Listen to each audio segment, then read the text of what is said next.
Black Boy Music.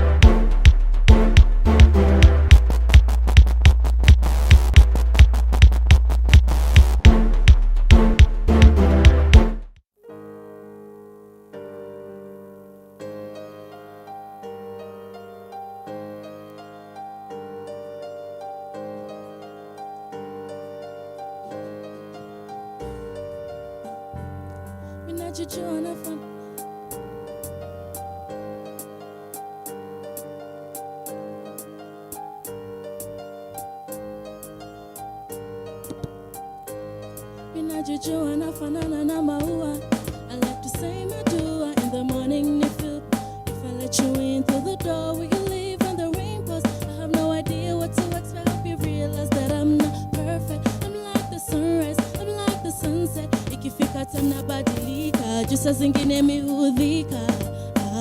Let her know we're together. That way she will surrender. She wants you back, she'll make me lose my temper. Watupenda kunihanda, niwabaie hunters. Wananiita business like I'm worth $1 billion. Life will change, I will change. Like Jenny from the block, I'll still be the same. I will say this twice. Mini mtamu kama rice. I treat myself like a dime. Precious all the time, Jew. Mini mtamu kama rice. I treat myself like a dime. Precious all the time, Jew. Mini mtamu kama rice. Been through a lot, I'm ready to fight. To get to the top, and stay at the top. Do you love me? Are you playing with me? Am I overthinking? Then why do you call me? It's because of you I cry myself to sleep. I can't concentrate, my mind is distracted. Nimekuwa helpless, niko hapa mi sina chochote. But many days unchabidi nime move on. You anyway, it's your loss. No hard feelings, don't need me. My best day after all. I picture paradise, it's full of eyes of so nice. Appealing to the eyes, I'll be no demise. I'm multiply my price and keep my eye on the prize. I'll keep my eye on the prize. I will say this twice. Mini mtamu kama rice. I treat myself like a dime. Precious all the time, Jew.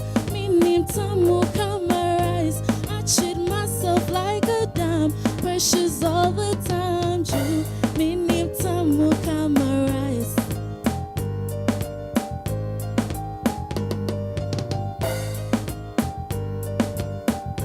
Mini mtamu kama rice.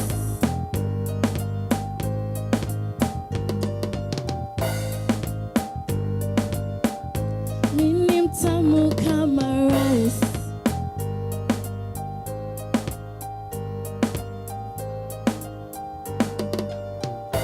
Mini mtamu kama rice.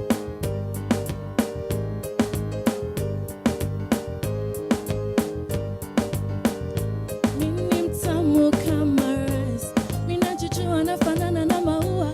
I like to say my dua in the morning. You feel into the door, will you leave when the rain pours? I have no idea what to expect. Realize that I'm not perfect. I'm like the sunrise, I'm like the sunset. Ikifika tena badilika, just as zingine mihudhika. Let her know we're together. That way she will surrender. She wants you back, she'll make me lose my temper. Watupenda kunihanda, niwabaie hunters. Wananiita business like I'm worth $1 billion. Life will change, I will change. Like Jenny from the block, I'll still be the same. I will say this twice. Mini mtamu kama rice. I treat myself like a dime. Precious all the time, Jew. Mini mtamu kama rice. I treat myself like a dime. Precious all the time, Jew. Mini mtamu kama. Been through a lot, I'm ready to fight. To get to the top, stay at the top. Do you love me? Are you playing with me? Am I overthinking? Then why do you call me? It's because of you I cry myself to sleep. I can't concentrate, my mind is distracted. Nimekuwa helpless, niko hapa mi sina chochote.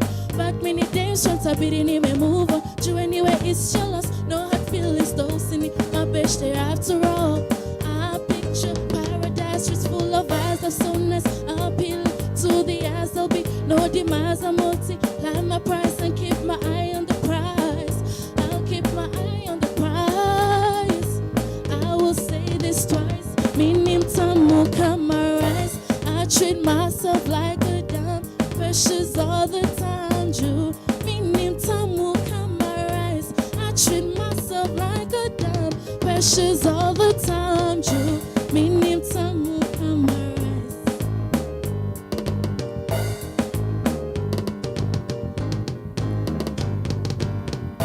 Meaning time will come arise.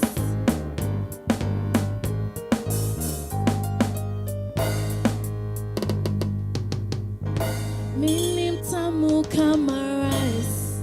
All right. Hata sisi ni watamu kama rice. Thank you so much. We will be joining SYPRINE in a few, but for now, hey guys, all are beautiful people.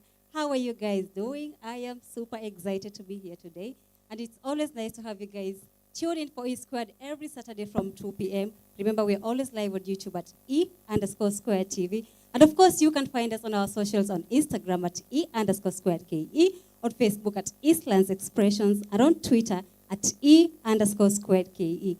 My name is Caroline Atieno, and today Josephine is not going to be joining us, but it is just me and you vibing all through, guys. I'm hoping this is going to be amazing. Get your dancing feet because it's about to get lit. I told you guys to get your boxing gloves. It's about that time. We are going to get that conversation because today we are celebrating power women. We are celebrating extraordinary women. We are celebrating our heroes. You guys would love to stay tuned for that, but before we get into that, a lot has been happening across the world. We're sorry to start on a sad note. There's the story of the Taliban Kule, Afghanistan, and that has brought in a lot of fear, and we send our prayers out to those guys. We hope you guys will find peace, and we pray that history will not repeat itself. We hope it will be different this time. And unfortunately, we also lost another youth in the hands of the police, and there's a hashtag that has been going rounds on Twitter, hashtag enough is enough, hashtag stop killing us, and hashtag stop police brutality. You guys should dive into that hashtag because the youth make the biggest percentage of Kenyans, not just in Kenya, but across the world. So if we are gone by a bigger margin, what will happen to tomorrow? We are the leaders of tomorrow, and protecting us starts with you watching me, yeah? Support, support, support. Dive into that conversation. Blend in with the hashtag, and let's get our voices out there, yeah? So guys, we apologize for starting late, but thank you so much for joining us for E-Squared Karibuni kwa show. I am so excited to be here, guys. And today's Did You Know is going to get you guys off a bit. Now, did you know that ablutophobia is a fear of bathing? How old were you when you knew that? Yani, it's a thing that's there. People are struggling with that fear. And the good thing about it is that the more you grow, the more the fear, tuseme tu inaishanga pole pole, it will go away. But it is normally, sorry about that. It is normally associated with maybe having a past experience that is related with water that was not so pleasant to you. But glad you know that today. So if you have a friend who has that problem, don't go bashing them, guys. They need our help, and help starts with you. Thank you so much for joining us for the show one more time. My name is Caroline Atieno, and we have a great lineup for you guys today. We have amazing artists. We have a phenomenal woman. She is a fighter, a warrior, a mother. Yani, that lady is the mother of all names. She is good. You guys will love to stay tuned for that conversation. And of course, our artists are going to warm our hearts with their soothing music. We're going to have fun. You need to get those dancing shoes. And of course, subscribe, man. Say subscribe. We can't do this without you. We appreciate you guys so much. We love you guys so much. But we need you to hit that subscription button, yeah?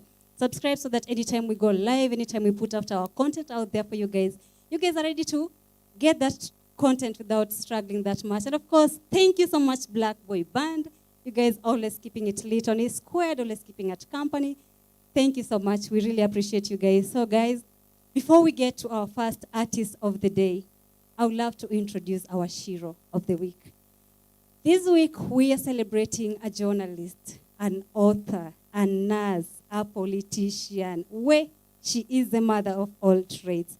Ladies and gentlemen, we are celebrating the late Grace Ogot on our Shiro. But after that, we are going to get to that conversation that you guys have been waiting for so much. But before tuende sana, tutumia comment hapo kwa comment section. Who are you celebrating this month and why? We will be sampling those comments as the show goes by. But first, this is our Shiro of the week.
Grace Ogot, the late Grace Ogot. She passed on in 2015, but we still celebrate you, madam. May your soul rest in peace. Yani, you have done so much. And guys, did you know that she was one of the members of parliament in Kenya? Yeah, she's that good. So guys, we have a beautiful lady in the house. We have a warrior. Yani, she is the mother of all trades. She is amazing. She is a World Federation boxing champion. Yani, this lady, hata ndisimu introduce more. You guys will love to get that introduction from her. Karibu sana ZARIKA to the show. Sana. Yeah, it's nice to see you on the square. Thank you so much. Asante. Yeah. Nice to meet you too. Yeah. So, kwa majina naitwa FATUMA ZARIKA. Vile kila mtu ananijua na mimi boxer wa Kenya. Yeah. You may represent internationally as well. Yes. Yeah, and we celebrate you so much on this square, not just for the work you're doing, but for the person you are. You are our hero. Asante sana. Yeah. I appreciate a lot. Yeah. Unajua mtu celebrate inakuwa ni kitu ingine unajivunia. Yeah. Na una feel poa. Yeah. Kuliko ile wewe mwenyewe unajicelebrate peke yako. Yeah. Wewe ndio mwenyewe unajua nini Kenya ambapo umefanya. So wakati ambapo unaona watu wengine wakikucelebrate una feel poa sana. Yeah. Yeah. Una feel kama uko celebrated enough? Wacha niseme kwamba kuna wakati ambapo nilikuwa na feel haikuwa enough kwangu. Okay. Juu nilikuwa nafanya vitu yani nikiwa maybe familia yangu ndiye nani celebrate juu hiyo ndio najua nini Kenya ambapo nafanya na ina appreciate a lot kitu ambapo nafanya. Yeah. But kwa saizi si kila mtu mwenye ambapo ana kitu yenye unafanya ana feel ni kitu nzuri. Yeah. Kuna mtu mwenye anakucelebrate na kuna mtu mwenye ana feel ya kwamba si lazima. Unaona? Yeah. Yeah. Yeti when you let say. Unajua wacha tuseme ya kwamba juu yule mwenye ambapo anaku appreciate. Yeah. Hata una appreciate hiyo kitu ambapo hiyo ku appreciate watu peke yake. Yeah. Inakuanga ni kitu nzuri lakini yeah. Kama mtu mwenye ambapo aku appreciate life inaendelea. Yeah. And I believe the more tuna celebrate pia wase wetu ndio pia wanapata hiyo motisho ya kuendelea kupush pia. Hiyo ni ukweli. Yeah. Juu wakati ambapo naona support iko kila side yenye ambapo naenda unapata hiyo nguvu na unapata hiyo morali ya kuweza kufanya hiyo kitu yenye ambapo unafanya. Lakini ukiona ya kwamba hakuna mtu mwenye ambapo anaku appreciate, hakuna support mahali popote, so una lose hope na una give up na kila kitu. Yeah. Did you ever find yourself in that state? Kabisa. Okay. Take us through what happened. Ni ukweli, kuna wakati nilijipata hapo. Nilikuwa karibu sana ku give up. Na juu nilikuwa nimefika mahali ya kwamba kila kitu yenye ambapo nafanya sioni mtu yoyote mwenye ambapo anani appreciate kitu yenye ambapo nafanya. Na kuna support place yoyote, unaona. So nilifika place nika give up, nikaanza kuchoka. Mpaka hata nikasema, nilikuwa na mpaka Facebook nikisema ya kwamba nime give up na boxing na sitaki kitu yote kuhusu boxing. So kuna tu rafiki yangu mmoja alinipigia simu akaniambia usijaribu kufanya hivyo sababu haujui mbele vile kuko, haujui nini kenye Mungu amekupangia. So hizo ni vitu zenye ambapo kusema ukweli nilichukua idea yake na nikarudi nikakaa chini karibu mwezi moja kama siendi gym, ndio tena nikaamuka tena. Hiyo nguvu ikakam tena, nikaanza tena kwenda gym. Yeah.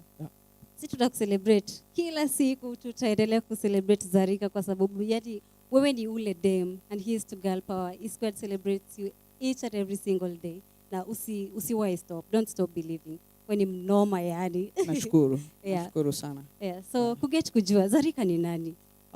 Zarika ni mse tu simple. Zarika ni mse mwenye ambapo mama wa watoto wawili, na ni mse mwenye ambapo akiwa kwa boxing yeye ni mtu mwingine, akiwa nje yeye ni mtu wa watu, ni mtu anapenda watu na ni mtu wa familia na ni mtu ufanya vitu zingine kama watu wengine vile hao ufanya. Yeah. So how was growing up for you? How was your childhood life?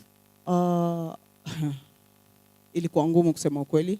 Maisha yangu nikiwa mdogo nime struggle kitambo nifike mahali ambapo nimefika. Kutoka place yenye ambapo nimekuwa mpaka place yenye ambapo niko saizi, wacha niseme tu ni God peke yake ndiye anaweza jua ni nini Kenya ambapo nimepitia na nimekuwa nikistruggle kivipi. Juu kusema ukweli hata nikianza kueleza story saizi itakuwa show, itakuwa nzuri, itakuwa ni kilio kwa kila mtu. So tunataka kulia na to celebrate at the same time. Tunataka to celebrate kitu yenye ambapo tumeona ya kwamba saizi imeendelea. Si vitu zenye ambapo zenye zilikuwa nyuma. Unaona shida, unajua shida ni ya kila mtu. Shida si ya mtu mmoja. Na uwezi amka tu hivi ukapata kila kitu yenye ambapo unataka kwa maisha. Ni lazima struggle, ni lazima upitie mambo mingi ndio ufike mahali ambapo umefika. Na ukigive up, life inakuwa story yako imeisha hivyo.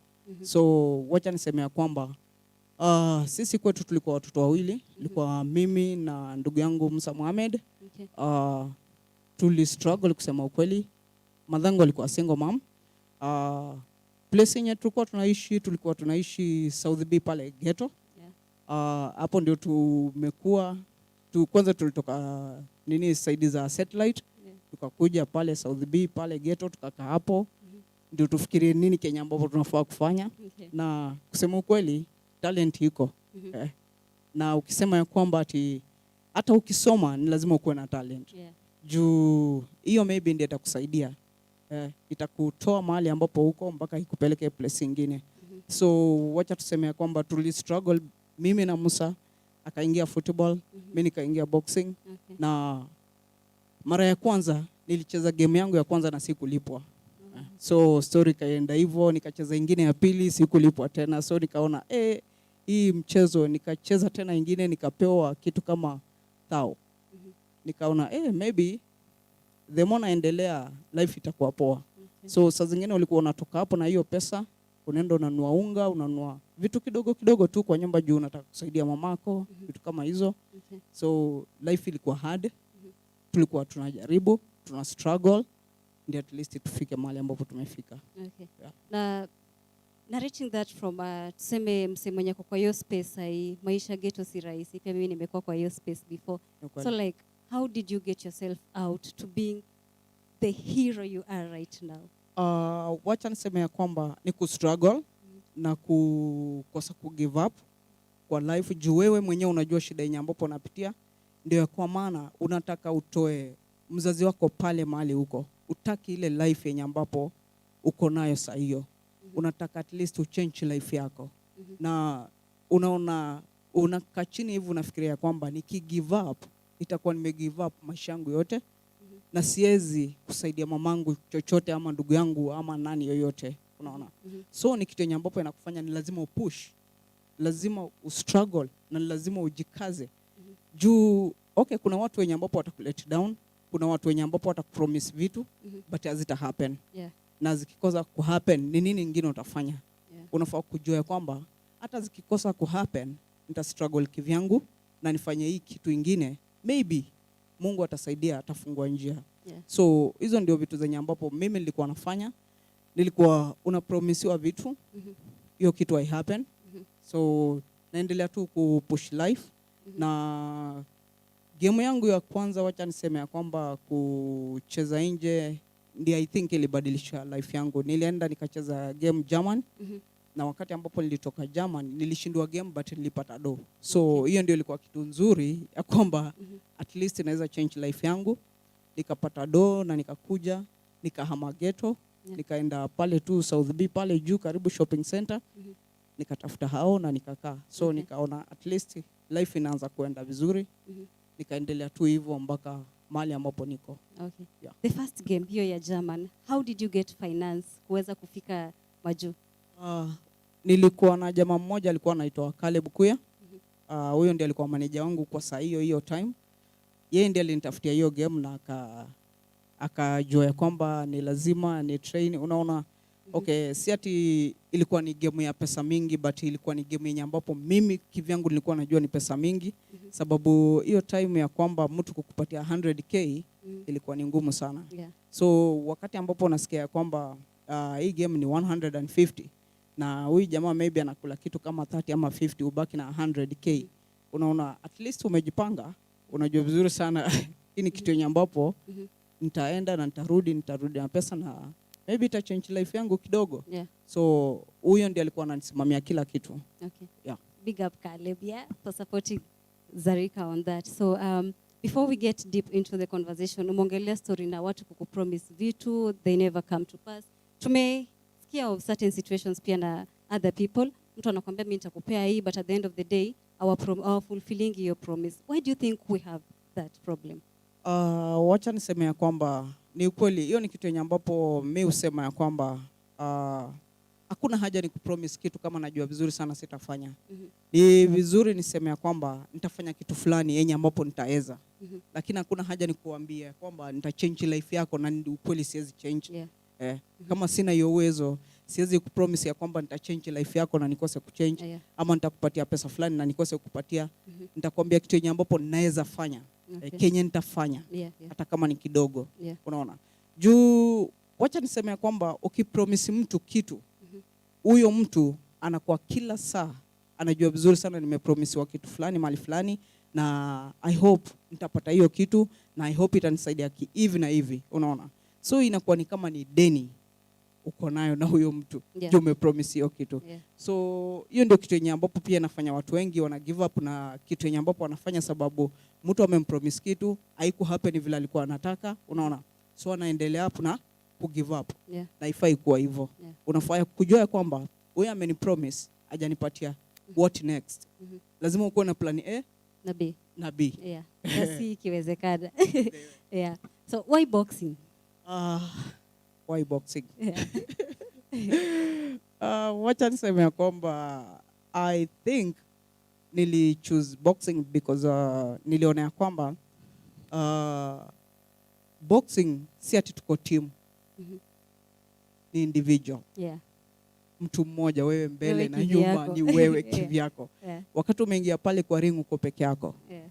Si ati unaangalia ya kwamba ati niko na coach wangu atanisaidia. Coach already msha train mshafanya kila kitu. Ukiingia pale ni wewe. Na wakati umepata hiyo pesa si ati mnagawana team. Umeelewa? Mimi na coach wangu na manager wangu na story inaisha hivyo. Unaona? So ndio kwa maana nilikaa chini nikafikiria kwamba juu nikiingia kwa football itakuwa ni team. Tukipewa pesa nitapata nini? maybe nitapata less na hiyo haitanitosha vile nataka. Yeah. Unaona, so nikachoose ya kwamba nilijaribu by the way football but haikuwa. So niliona nakimbilia mpira, sisi watu wote tunakimbilia mpira moja, so nikaona ya kwamba mazee jo unakimbia na ushiki hiyo mpira mwingine ashape. Yeah. So nikajaribu ikanishinda kabisa. Okay. Ndio join boxing. Wakati nilijoin boxing nikaona afadhali hii naweza fanya. Okay. So don't you think it's almost more of the same, kwa sababu pia kwa boxing kuna ile title moja mabingwa wanataka kuiget pia? Hiyo ni ukweli. Sababu kuna title moja mnapigania, mnataka kila mtu anataka hiyo title. Yeah. Wacha nikupatie tu story kifupi.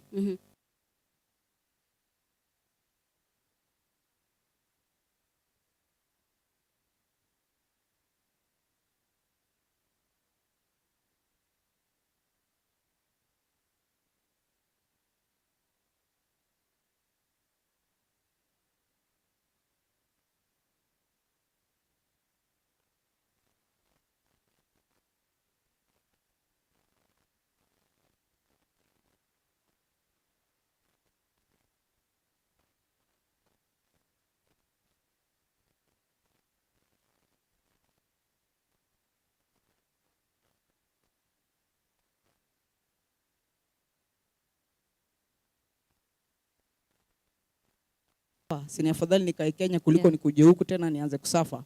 So nikapewa hiyo game. Kupewa hiyo game ilikuwa ni WBC. Nikasema ya kwamba saa hizi ndio game yangu ya mwisho na sichezi boxing tena.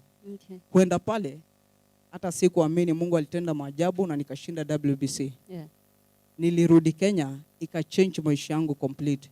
Kwa like 15 years nimekuwa kwa boxing na miaka 2 tu ndio zimeenda kuchange maisha yangu complete. Okay. So nikarudi na nikachukuliwa na SportPesa.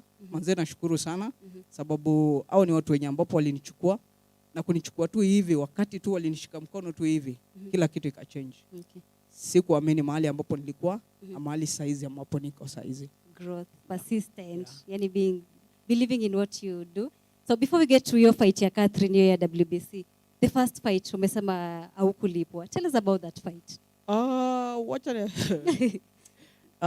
hiyo fight kusema tu kweli sikulipwa sababu I think ni kitu yenye ambapo pia promoter wale wenye ambapo mapromoter wenye ambapo wanajifanya kwamba wanaweka game wanatafuta pesa. Okay. Na wanatafuta pesa na nyinyi. Okay. Si ati wanatafuta pesa kuwalipa nyinyi. Okay. Wanatafuta pesa na nyinyi. So I think kitu yenye alikuwa anafanya, alikuwa anajaribu kutafuta pesa na sisi, lakini pesa haikuingia vile yeye anataka. Unaona?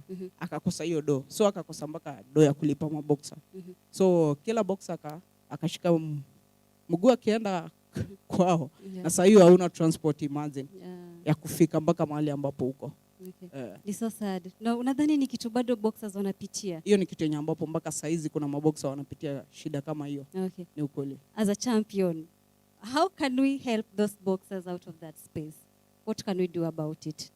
Wacha niseme ya kwamba juu saizi kusema tu ukweli, kitu yenye ambapo tunafaa kusaidia ya kwamba mtu kama unajua vizuri sana kama unataka kwa wewe ni promoter, unafaa kujua mahali ambapo pesa inatoka. Na hiyo pesa nitalipa hao maboxer aje, na pesa ya boxer inafaa ikuwe kando. Already ushaiweka kando hata kama sponsor hajaingilia katikati. Umeelewa? Juu wakati ambapo unajua vizuri sana huyo boxer step pale kwa ring anataka kulipwa. Yeah. Juu pesa nyambopo umepromise lazima umpatie. So kama hujampatia inakuwa ni shida. Tena story. Juu ako na shida zake, amekopa pesa za wenyewe, maybe alikuwa anatembea mguu kwenda mahali fulani kutoka mahali fulani kwenda gym, unaona? So alafu tena akuje pale kwa ring acheze game, ukose kumpatia pesa na ameumia. Hiyo ni sad na ni kitu kingine mbaya sana. So kitu yenye ambapo mimi ningependa kusema ya kwamba wakati umeamua ya kwamba kama wewe ni promoter unaweka game, jaribu kuweka pesa ya maboxer kando ama wachezaji wowote. Uweke tu pesa yao kando, wakati mnamalizana mpatie pesa yake. So hata wewe ukikosa kuenda na kitu nyumbani, shauri yako, juu ni wewe ndio uliweka hiyo game. You have it guys. Tulipe maboxers wetu, tuwapatie motivation ya kuendelea kupush pia. Because the minute you're doing that to someone, you don't know what that's doing for someone. Mtu anaweza taka ku give up just because of that, because it's something that you could have avoided. So, yeah, your first fight, yeah, not the first fight. Fight yako na Catherine Phiri for the WBC title. Tell us about it. What was going through your mind before that fight, after the fight? No ukaemerge winner. Tell me about your fight. Sijui ni gani sababu Catherine Phiri nimecheza na yeye mara mbili. Ile the first one. The first one, yeah. Wacha niseme ya kwamba juu wakati nilikuwa nimeenda nje kutrain na nikarudi, nilirudi vizuri, but after sasa 1 week tucheze game, nilikuwa msika tena vizuri sana, but sikuwa nataka kitu yoyote mambo na media ama ni mtu kujua ya kwamba niko mgonjwa nini vitu kama hizo. Nilicheza game, na wakati nilicheza game kusema ukweli sikukuwa na hiyo nguvu na hiyo ile yenye ambapo najua vizuri sana vile mimi ucheza, unaona. Juu nilikuwa na feel mwili yangu iko chini vibaya, na ni lazima nijikakamue juu utaki kuonesha mafansi wako pia wewe uko mgonjwa, juu wata give up pia nao, unaona. Utaleta neno yao ikuwe chini. So ni kitu ambapo nilifanya kwamba nilijikakamua vile mimi naweza. Juu nikiangalia mafansi, nikiangalia familia, nikiangalia kila mtu yoyote macho zake ziko kwangu. So ni mimi nikiwa let down itakuwa story ndio hivyo. So na wakati ambapo round ya kwanza, ya pili, ya tatu game ilikuwa poa. Ya 4 nikapata cut. Nikajua kwamba maybe game itastopishwa ama nini vitu kama hizo. But game haikustopishwa uzuri. Nikaendelea. So nikapata hiyo nguvu na nikapata hiyo support tena kutoka kwa watu. Nika force body yangu at least iweze kuendelea na niweze kupata hiyo nguvu ya kuweza kumaliza game. Na wakati nilimaliza game, by the way, nikaona kumbe nimeshinda game. So hiyo ni kitu yenye ambapo ilikuwa pia furaha kwangu na furaha kwa mfans wangu. Yeah. And then you had another fight with Phiri again. Nini ilichange? Kitu yenye ambapo ilichange ya kwamba walifika mahali wakasema ya game ya kwanza ilikuwa Phiri ndiye alikuwa ameshinda nini vitu kama hizo, wanataka rematch. So tukaweza kuwapatia rematch tena. Tukaongea na manager wangu, promoter, kila mtu mwenye ambapo alikuwa anahusika kwa hiyo game. Kwanza nashukuru sana SportPesa sababu SportPesa ndio waliweka hiyo game. By the way, tulikaa chini wakasema kwamba tupatie Phiri rematch, na tukampatia rematch tena. So kumpatia rematch, nikaenda tena UK ku train, nikapelekwa UK tena ku train. Wakati nilirudi nilitaka kumuonesha kwamba hiyo game kumbe haikuwa, maybe haikuwa time yake kuchukua hiyo mshipi. Ilikuwa bado niko poa. Okay. So mambo ili change na aliona chamtamakuni. Ilikuwa fair and square. Yeah. So uli hold your title from 2016 to 2019. Ukweli. That is a long time. Yeah. For a space like we said, title yenye kila mtu anataka kuon, yani ukikuwa na hiyo title wewe ni ule mse. What did it take for Zarika to hold that title for that long? Wacha tuseme kwamba ilikuwa ni pressure kwangu. Na ilikuwa pia at least uzuri tulikuwa na sponsorship. So ndio kwa maana ya kwamba tulishikilia hiyo mshipi ya kwamba tuko na sponsorship. So tuko na mali ambapo wafadhili wenye ambapo wanakuja kama SportPesa walikuwa wametushikia mkono kabisa. Juu ni kitu yenye ambapo hawako wanataka kutuachilia. Na ni kitu yenye ambapo walikuwa wanaona ya kwamba hii ni kitu yenye ambapo haifai kutoka Kenya. So ndio kwa maana walinishika mkono kabisa mpaka tukakana hiyo belt mpaka hiyo wakati. So ile wakati ambapo belt ilienda ni ile wakati ambapo SportPesa kumekuwa na shida, kumekuwa na so tukatolewa kwa sponsorship. So that affected the fight in some way. Let me put it in this way. Ukianza ulikuwa unajisustain wewe mwenyewe, you did not have sponsorship. Alafu ya SportPesa ikakama after that fight. So do you believe ungekuwa Zarika kiusolo, unajua hauna support ya sponsorship kutoka mtu yote, vitu zingekuwa different na hiyo fight? Ni ukweli kabisa sababu wacha tuseme kwamba ile wakati ambapo nilishinda hiyo belt nikaanza kupewa pressure sababu sikuwa na sponsorship ya kwamba nafaa after 6 months nafaa kuitetea. So ikawa ni shida kwangu juu sina sponsorship. wakaniambia kwamba ukipitisha mwezi inachukuliwa. Okay. So ni kitu yenye ambapo nilikuwa na stress, nilikuwa nashindwa nifanye nini juu nikiwa peke yangu. Mshipi yangu itaenda. Na itaenda kama life yangu pia ija change. Unaona, so ilikuwa ni stress kwangu, nawaza nashindwa nitafanya nini. So na by the way namshukuru, kuna mama beshte yangu anaitwa Vincent Martha. Yeye ndiye aliongelesha watu wa SportPesa na wakaweza kunipatia hiyo opportunity ya kuwa mimi ni brand ambassador wa SportPesa, na wakaweza kuniwekea fight. So manze nashukuru sana Martha mali yuko kwa roho safi yenye alikuwa nayo. Okay. So wewe pia ni the World Boxing Federation Football. Tukuzie pia hiyo. Yani you are a lady of many titles. Yeah. Tena by the way, hii pia naye nilipata juzi tu last year. Ilikuwa last year nilienda Tanzania. Kwenda Tanzania nikaenda juu hiyo nayo nilikuwa najua vizuri sana naenda kucheza non-title. Non-title ni kama 6 round, 8 round. Kufika Tanzania nikapewa hiyo opportunity ya kuweza kucheza tena belt. Nikaona ya kwamba nikaongea pia bado na timu yangu. Wakaniambia kwamba tunaweza chukua hiyo mshipi.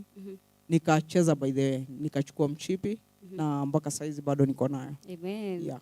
Fatuma, ukipata support sai, if you get that support, would you want to claim back your title? Wacha niseme kwamba by the way, juu ingelikuwa ati nikupewa support, ningepewa hiyo wakati ambapo nilikuwa nayo. Sababu hiyo tu ndio chance yenye ambapo tulikuwa nayo ya kuweza kukalisha belt yetu Kenya. Si kwa saizi, juu kwa saizi ishachukuliwa na huyo mwenye ambapo ako naye. Hata yeye naye hawezi penda itoke kwao saizi. Na pia watu wake wenye ambapo wako karibu na yeye hawawezi penda kabisa itoke kwao.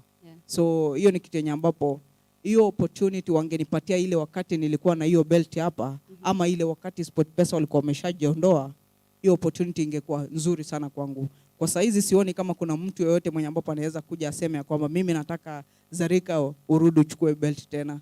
Hiyo nayo itakuwa ni uongo, tutakuwa tunadanganyana. Mimi nataka urudi uchukue hiyo belt. Kama uko na sponsorship, uko nayo?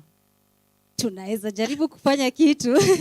But we would love you to retain that title. Hiyo ni kweli kabisa. Juu hata mimi nilipenda, sikutaka hiyo belt iende, lakini ni vile unajua nilikuwa saa hiyo niko desperate na niko na pressure pia na watu wa WBC. Wananiambia kwamba ni lazima niende nicheze hiyo belt. Bure itachukuliwa. Kama sijacheza ningefanya nini hata ikiwa ni wewe? Umeambiwa vizuri sana uende ucheze ama mshipi ichukuliwe. Do you think the Kenyan government is doing much to support us in such spaces? I think they are not doing much. Wacha tu niseme hivyo. Kusema tu ukweli. Juu wangekuwa wanafanya vitu kama hizo hatungeluzi mshipi. Juu hiyo wakati nilijaribu sana. Nilijaribu sana vile naweza ni kwenda kwa kila mahali kwa mtu mwenye ambapo najua kumulilia kwamba mshipi itachukuliwa, nataka support, nataka tuweke belt hapa, tusiachilie mshipi iende, lakini hakuna mtu yote mwenye ambapo alinipatia support. Mpaka watu wa gava. So sioni ya kwamba ndio kwa maana unaona saa zingine, unaona vile sasa vile nasema ya kwamba watu wanaweza fanya ugive up na ile kitu yenye ambapo uko nayo. Lakini vile unajua vizuri sana hiyo ni talent yako. Wewe ndio uko nayo. Hakuna mtu mwingine anaweza kunyang'anya kama sio wewe mwenyewe. Unaona? So hiyo ni kitu yenye ambapo niko nayo ndani yangu mimi. Unaona? Kunyang'anywa nitanyang'anywa mshipi, lakini talent itabaki ndani yangu. Unaona? So lakini nikipata huyo mtu mwenye ambapo ananisaidia, I think tutaweka vichwa pamoja na tuweze kusaidiana. So hiyo ni kitu yenye ambapo nilikosa na nika lose hope na nikaona ni sign contract niende Mexico. In Mexico. How did you get there? In Mexico, WBC natoka Mexico. Mkubwa wa WBC ako Mexico. So yule demo ambapo nilicheza na yeye hapa huyo Mexico ndio waliendea WBC wenyewe wakawaambia ya kwamba niende nicheze Mexico ama mshipi ichukuliwe. So na mimi sasa sina mtu yoyote mwenye ananisupport, mwenye ako na pesa. Nikaona wacha na mimi niende Mexico, niende nikacheze hiyo mshipi, ikibaki huko ni sawa, nikirudi nayo pia ni sawa.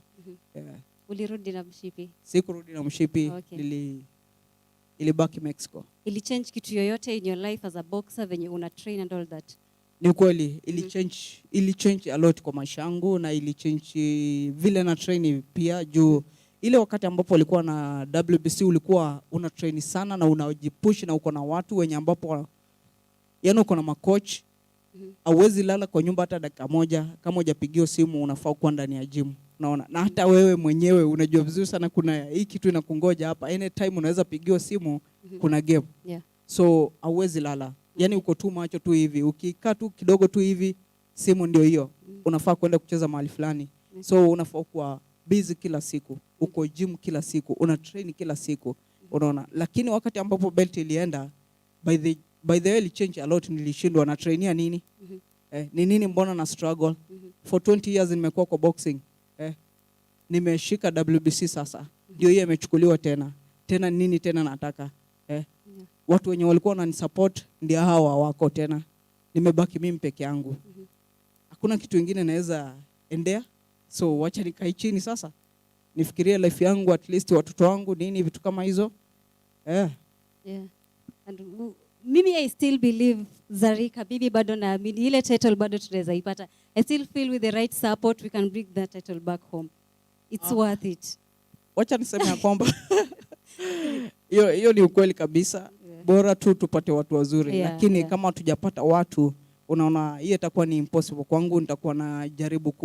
Nitajaribu kusema ati najipatia hope ya kwamba tutapata, lakini kama hatujapata si itakuwa imeenda hivyo. So hakuna haja nijipatie hope kwa kitu yenye ambapo najua vizuri sana haiwezi happen kwa saizi. Unaona? Sababu kusema ukweli SportPesa ingekuwa imerudi ile serious kabisa ya kwamba ina promote michezo, ningejua vizuri sana nitarudisha mshipi yangu nyumbani. Hiyo tu ndio ilikuwa ni kama babangu, mamangu, ilikuwa yani nilikuwa najua vizuri sana chochote na SportPesa tutafanya.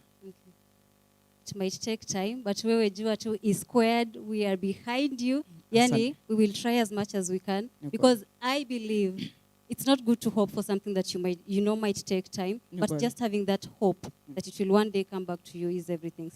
And we celebrate you for that spirit. Thank you. So you've talked about being a mom, having daughters. How is it juggling between boxing, being a mom?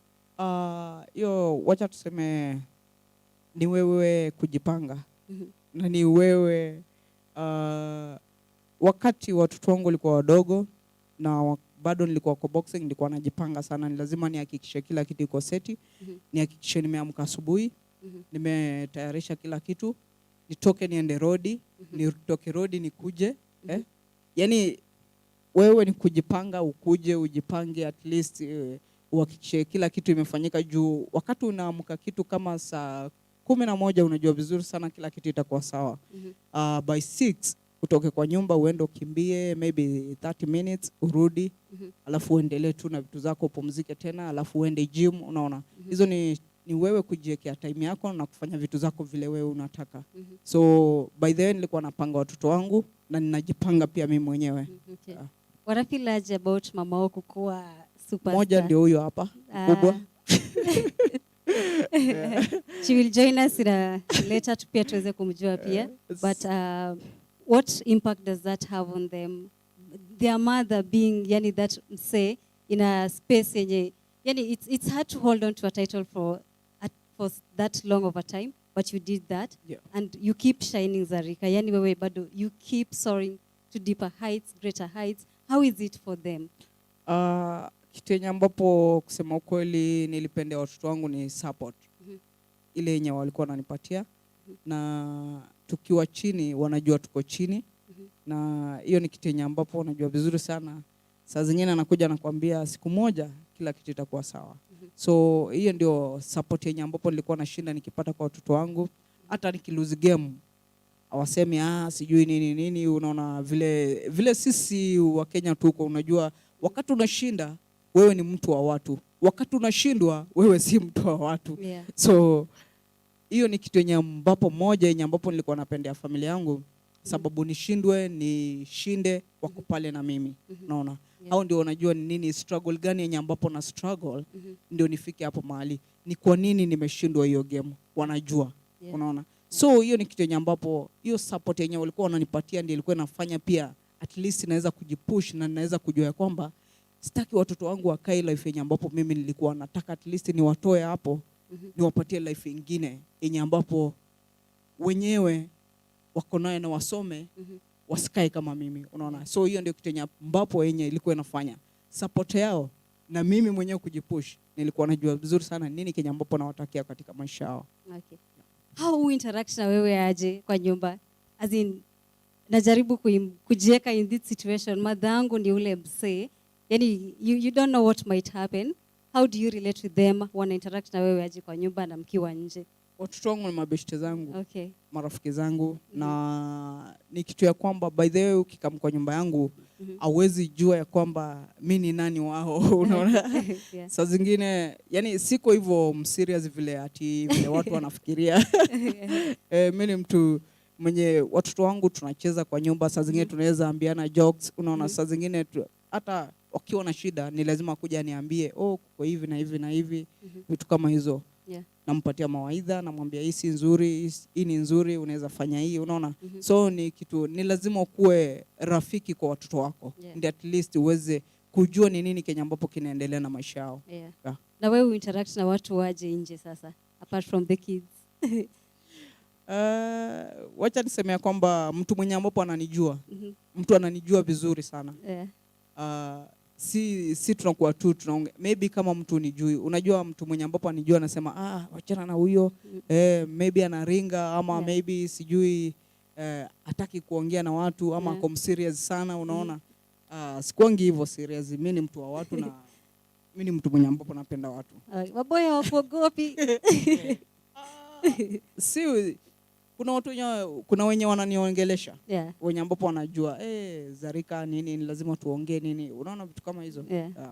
So kuna zile decisions zenye uliwahi make maybe ukiwa a teenager, ukiwa mdem tu bado unajaribu kufigure out vitu in life. Yenye mpaka sasa ukiweza kaa chini unaweza jiambia if ningewekwa kwa hiyo position ninge do better ama ninge change hii. Wacha niseme kwamba ni ukweli. Unajua kama wewe binadamu ni lazima kuna vitu zenye ambapo decision zenye ambapo umemeki kwa life ukiwa mdogo. Na ni vitu zenye ambapo unakaa chini saa zingine unafikiria unasema ya kwamba ningerudi nyuma singefanya kitu kama hiyo. Ama ningelikuwa kama saa hizi singefanya kitu kama hiyo. Hizo ni vitu zenye sisi kama binadamu ni lazima tukue nazo na ni lazima. Si ati ni mimi peke yangu ama si ati ni nani, lakini kusema kweli kuna vitu zenye unakaa chini mpaka unasema kwamba ingelikuwa kama wakati huu singefanya kitu kama hiyo. Unaona? Una make decision zenye ambapo si nzuri. But baadaye unakuja kuregret, unakuja kusema but ilifanyika. Okay. You mind sharing? No. Okay, so it's okay, we respect that. So what does it really take to be Zarika? By the it may take maybe wacha tuseme 20 years kwa mimi ndio Zarika. Juu vitu mingi sana zenye ambapo unajua unafanya vitu mingi sana ndio at least pia jina lako liweze kujulikana, uweze kujulikana wewe ni nani na unafanya nini na unatoka wapi. Unaona? Na kusema ukweli ni vitu mingi sana ambapo nimefanya. Si mchezo. Na like tuseme after a fight, like the fight you had with Catherine, ulisema after the 4th round if I'm not wrong ukapata cut. So how long does it take to heal from such? Ilinichukua maybe 4 weeks kupona juu ni kitu yenye ambapo unajua ni alama yenye ambapo unajua vizuri sana haitaitoka. Ni alama yenye itakuwa pale utaiona maisha yako yote. Unaona vitu kama hizo. So ni kitu yenye ambapo ili heal lakini bado ndani ya moyo wangu bado na feel tu niko na hiyo alama. So with the healing process, the 4 weeks, hakuna kitu unado, huwezi enda training ama what happens? Okay, nilikuwa naenda training, but unaangalia ni training gani unafanya. So haikuwa ati ni kitu kama ati training ati ya kupigana na msee nini, vitu kama hizo, juu kuna hii ingine yenye ambapo tunaita sparring. So hizo ni vitu zenye ambapo nilikuwa na avoid, juu sikuwa nataka kufanya sparring, at least tena niweze kupata tena kati ingine, unaona. Nilikuwa najaribu at least kuibembeleza ndio hii heal kabisa, ndio niweze kurudi tena kufanya hizo vitu. Okay. Yeah. Nikisema wewe ni mnoma, yani umevuka boda mami. You have met the legendary Mike Tyson. Now guys, for those who do not know who Mike Tyson is, huyo msee ndio the baddest man on the planet. Yani, he is one of the greatest heavyweight champions in the world. Na alimanage ku retain yo heavyweight champion yake from 1987 to 1990. Zarika ulimit. What was going through your mind that time? Kusema kweli, juu ni ile unasema ya kwamba unajua ukiwa pale unataka kumit mtu fulani, unataka kuongea na mtu fulani, unaona, so ukipata hiyo chance una feel tu ile wakati ambapo nilimit Mike Tyson nilifeel poa, sababu ni msemo mwenye ambapo vile watu walikuwa wanaongea, mimi niliona sio hiyo dakika kidogo yenye ambapo nilikaa naye, niliona ya kwamba si msemo mbaya, ni msemo mwingine mzuri, msana bonga na watu. Juu kitu yenye ambapo aliniambia, nakumbuka vizuri sana, aliniambia kwamba umechukua hiyo WBC kwa hiyo super bantam, so ni better upande tena uchukue tena maybe kwa featherweight hapo juu. So si lazima ukae na belti moja, unaweza chukua belti zote zenye wewe mwenyewe unataka. Hiyo ndio kitu yenye aliniambia. Na is it something that you followed up on, ama ni kitu yenye ulitaka pia kuachieve pia?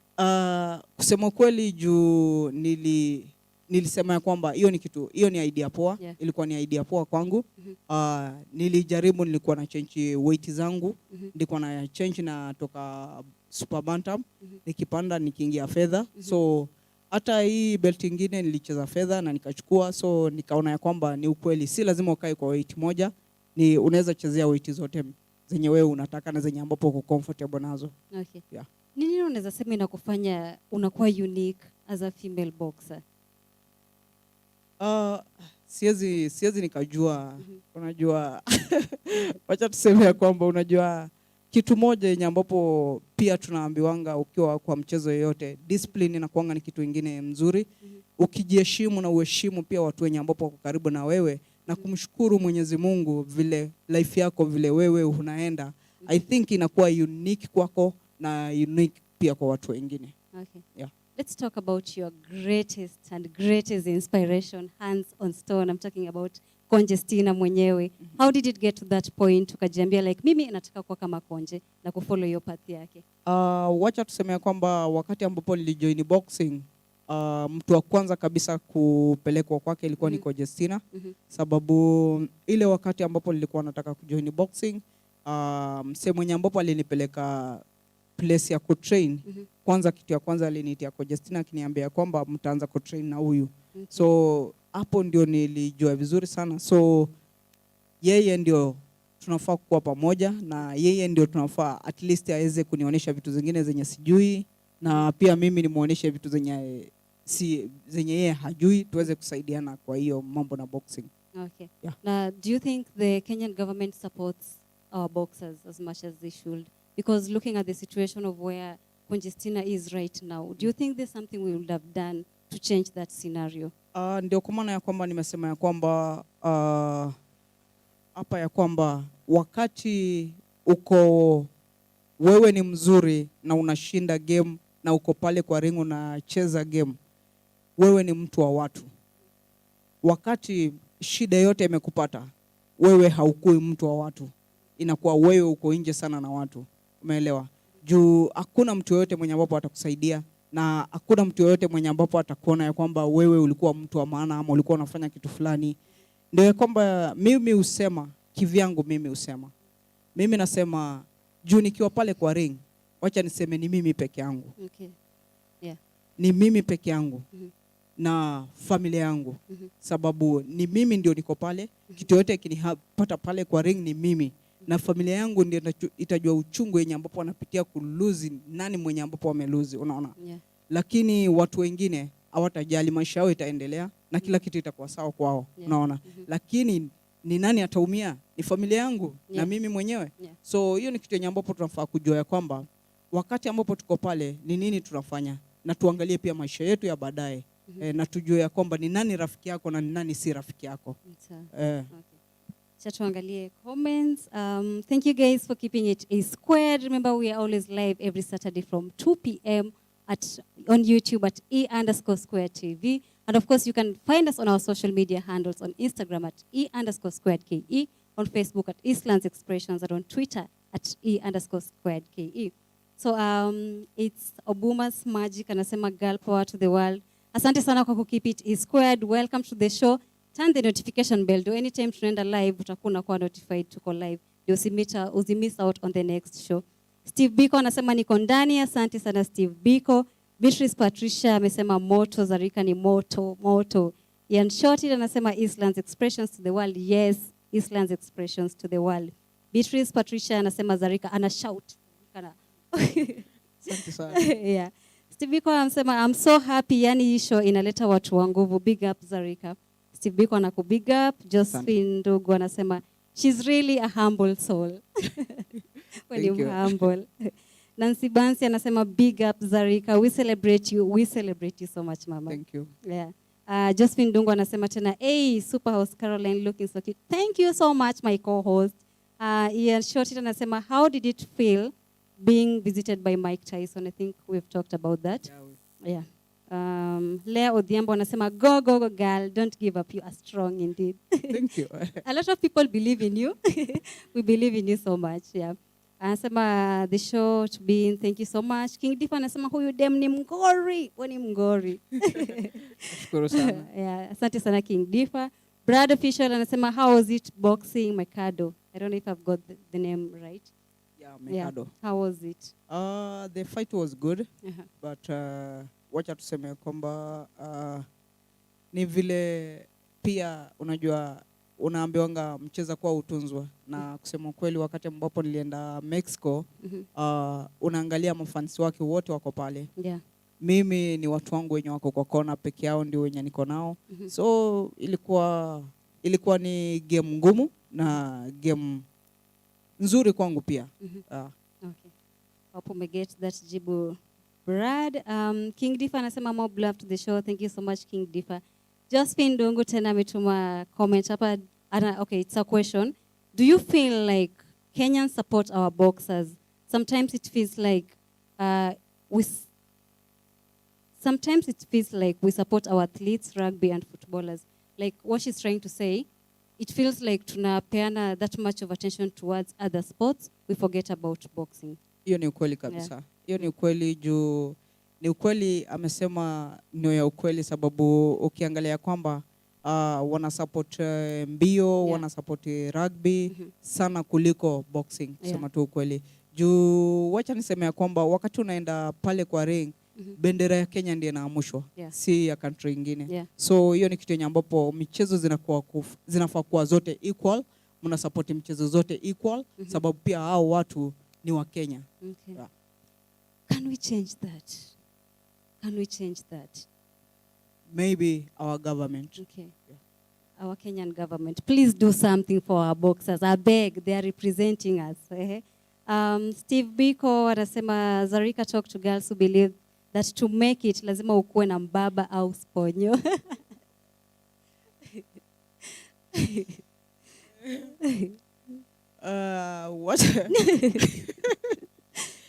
Wacha tuseme ya kwamba I think maybe wale mademu wenye ambapo hawataki kustruggle in life, na wataki kitu yoyote ngumu ikuje kwao, wanataka vitu za rahisi.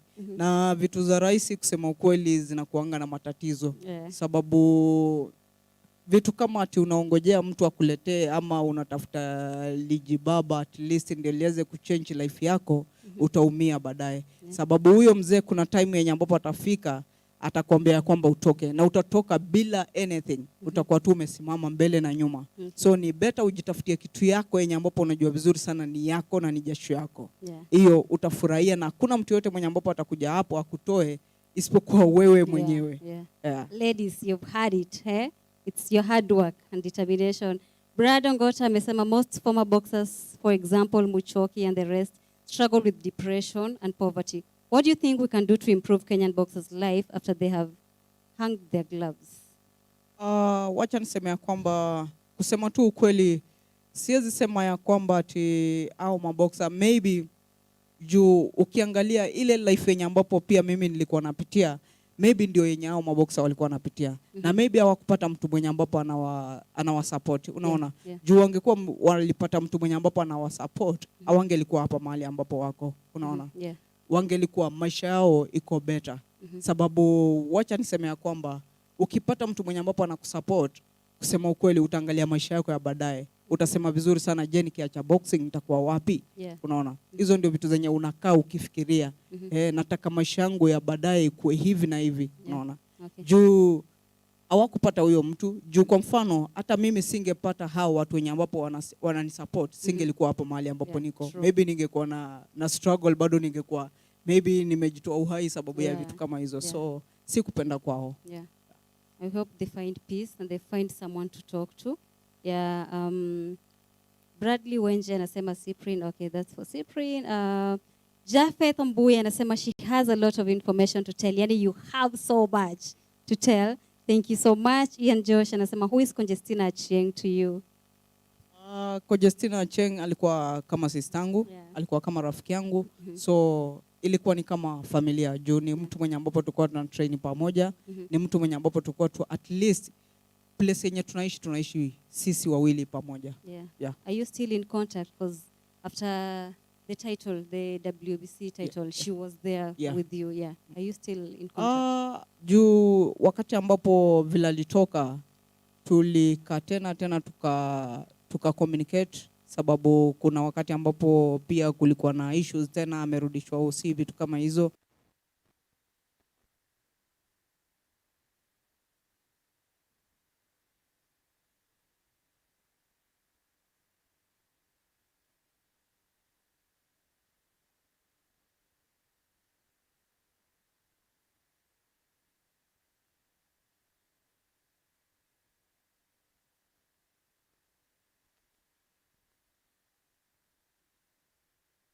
Kuna wakati yenyewe nilikuwa natoka kwenda kununua sapa vitu kama hizo na kwa njia tu mtu akaanza kunichokoza juu sikujua ni nini sikujua ni nini inaendelea so but siku fight back juu nilijua vizuri sana maybe nikifight back itakuwa ni shida but nilipiga tu kofi na na nikaachana ni kitu happen okay I happen at kila wakati sababu saizi ukiangalia mtu akiwa anakujua na kupatia tu hiyo respect unaona so hakuna vita hakuna nini but mtu mwenye ambapo akujui yeye ndiye anaweza leta vita kwa vitu kama hizo msichokoze Zarika nyi watu King Bees Incorporated, thank you so much for keeping it squared. Anasema this is such a nice platform watching stars that we have not watched in interviews. Go guys. We celebrate you Zarika. Wana celebrate so much. Thank you. Cynthia Naserian anasema SYPRINE lots of love. She will get that. Michael Black anasema Zarika tunakucelebrate. Mimi naomba tu urudi actively. Wakenya wanaweza support aje dream yako moving forward. Yes, I asked that question. I still believe you can get that title Zarika. I believe in you so much. E Squared believes in you so much. By the way, nashukuru sana. Kitu yenye ambapo nataka tu ni support. Hakuna kitu kingine yenye ambapo nataka. Juu kusema tu ukweli. Juu wacha tuseme ya kwamba hata tukileta hiyo mshipi nataka tu tukue at least tupate hiyo support na tupate sababu hiyo mshipi kusema tu ukweli iko na stress mingi na istoshe tena ni lazima tukue na pesa yenye ambapo tunaweza weka pale ndani sababu inatumia pesa mingi kuliko zenye ambapo hata unapata sababu sanction fee ni lazima mlipie unaona kuleta maofficial ni lazima waletwe kutoka huko kuleta opponent ni lazima aletwe na nini yote inafaa kukua tukue na sponsorship so tukiwa na sponsorship mwenye ambapo anajitolea kwamba mimi nitasimamia na hiyo budget yote itakuwa kwangu by the way mimi niko ready naweza rudi gym vizuri naweza train vizuri na tuchukue mshipi tena. Does that mean uliacha kwenda gym? I'm sorry about that. Does it mean uliacha kwenda gym? Wacha tuseme hivyo. Sawa. Wacha tuseme hivyo. Kusema kweli nimekaa mwezi sijaingia gym. Okay. But na train ile yangu. Yeah. Si ile ya boxing. Okay. Na train ile yangu kwa nyumba yangu hapo tu ile kidogo. Okay. Yeah. Tuendelee kufight towards getting that sponsorship ndio pia uweze ku bring your title back, si ndio? Ni kweli. Jamil Jaffa anasema Jamil here Jamil here, yes, help her to look for right sponsor. We need the belt here. You see? MC Wiki Day. Karibu sana to E Squared. Anasema nakupenda sana Zarika. Wewe ni demu wa nguvu. More love to everyone. Yeah. Nashukuru sana. We celebrate you so much, Mami. But before I let you go, who is the greatest fighter mwenye wewe look upon to na unaweza taka ku have that match with them? Wacha niseme ya kwamba kitambo kusema ukweli hata kitenya ambapo ilifanya niingie kwa boxing niliona Leila Ali. Okay. Kwa saizi by the way nilikuwa nafuata sana Mayweather. Juu nilikuwa napenda sana style zake vile yeye ufight vile yani anatoka kwa ring akiwa neat vile ameingia msafi. Hakuna zile vita za makati manini. Unaona ile vita twende hapana. Mimi upenda Mayweather by the way sababu style zake tu vile yeye ucheza fight. Okay. Yeah. One last word to aspiring boxers wenye bado wako kwa hiyo space pia. Kitu yenye ambapo ningependa kuambia kwamba wacha tuseme ya kwamba hata si boxing peke yake, mchezo wote ya kwamba kusema ukweli msi give up in life. Yeah. Tunajua kila kitu ni ngumu na kila kitu ni lazima ya kwamba upate hiyo opportunity ndio at least uweze kuendelea na upate mtu mwenye ambapo anakushika mkono. Kuna watu wenye ambapo watakuja kuambia vitu mingi na kupromise vitu mingi. Yeah. Na kuna mtu mwenye ambapo atakuleti down na kuambia wewe hakuna mahali unaenda. Unaona, so hizo ni vitu zote zenye ambapo ya kwamba zisikufanye uka give up in life. Okay. Wewe mwenyewe ndio unajua shida zenye ambapo uko nazo. Wewe mwenyewe ndio unajua goal gani ambapo unataka kuachieve hapo mbele. Unataka kuchange life. Na kuchange life ni nini?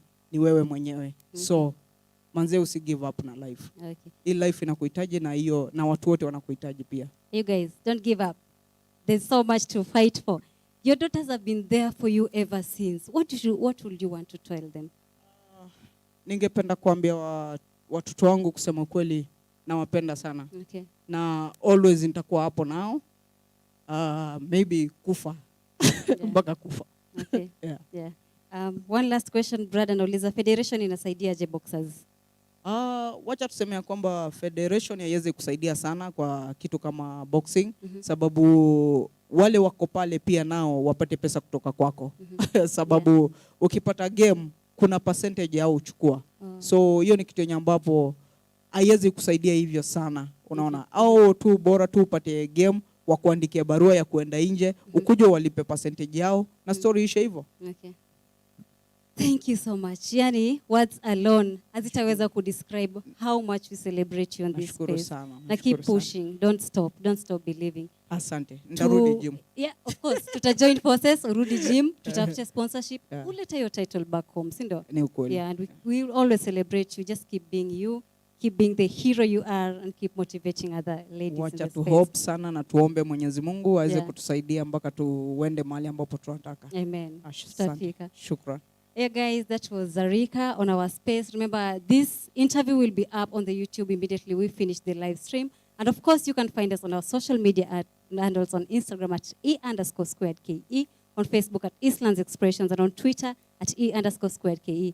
So before we introduce the first artist of the day, we would love to take a short break, but we will be right back after this video.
what you do.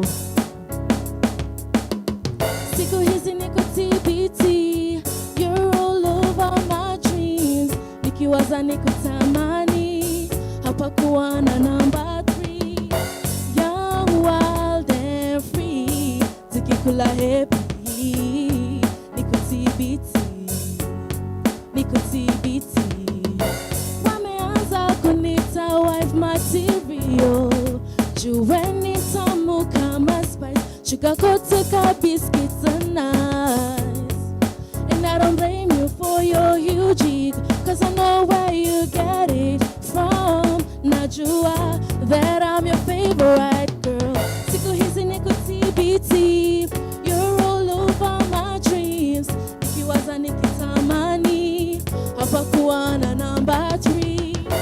Young, wild and free, tukikula happy. Niko TBT, niko TBT.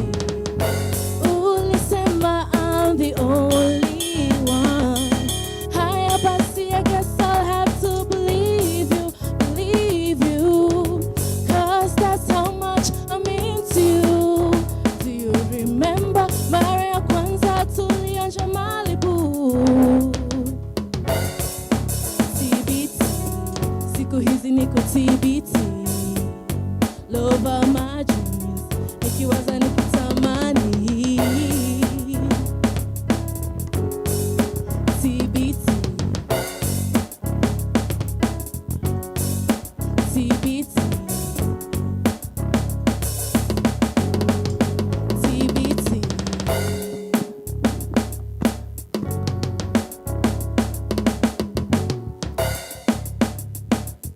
Siku hizi niko TBT. All right. Squeezy tuna TBT too. Tasonga tu hapo, we have the conversation. Yeah. So welcome to E Squared. Thanks. It's amazing to have you, Cyprine. Thank you. Yeah. So start by telling us who Cyprine is. Okay, so I'm SYPRINE.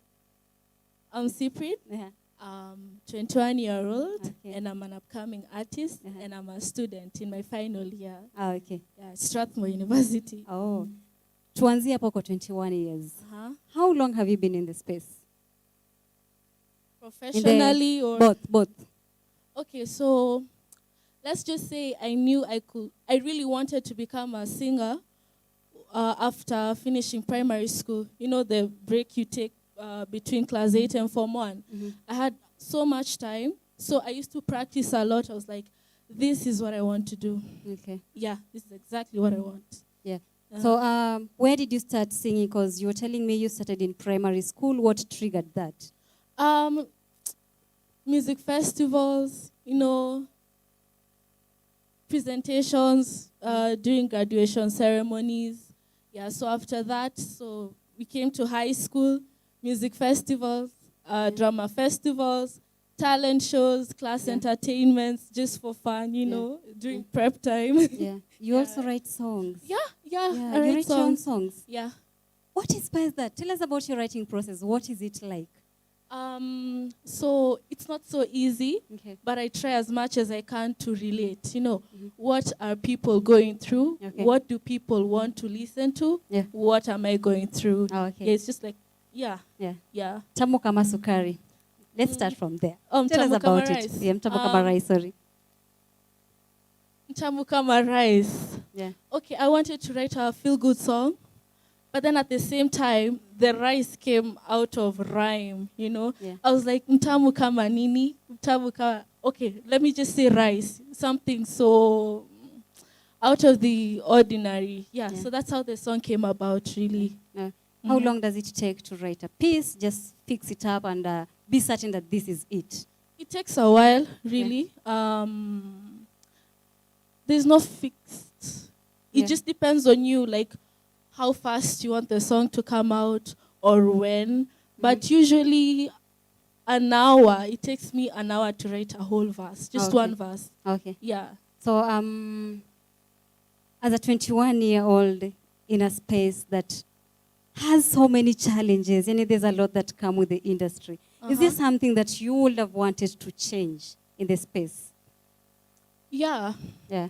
Yeah, I think artists, we deserve more support. Yeah. Yeah, and people should stop looking down on art. Okay. Because everyone is like, oh, you're only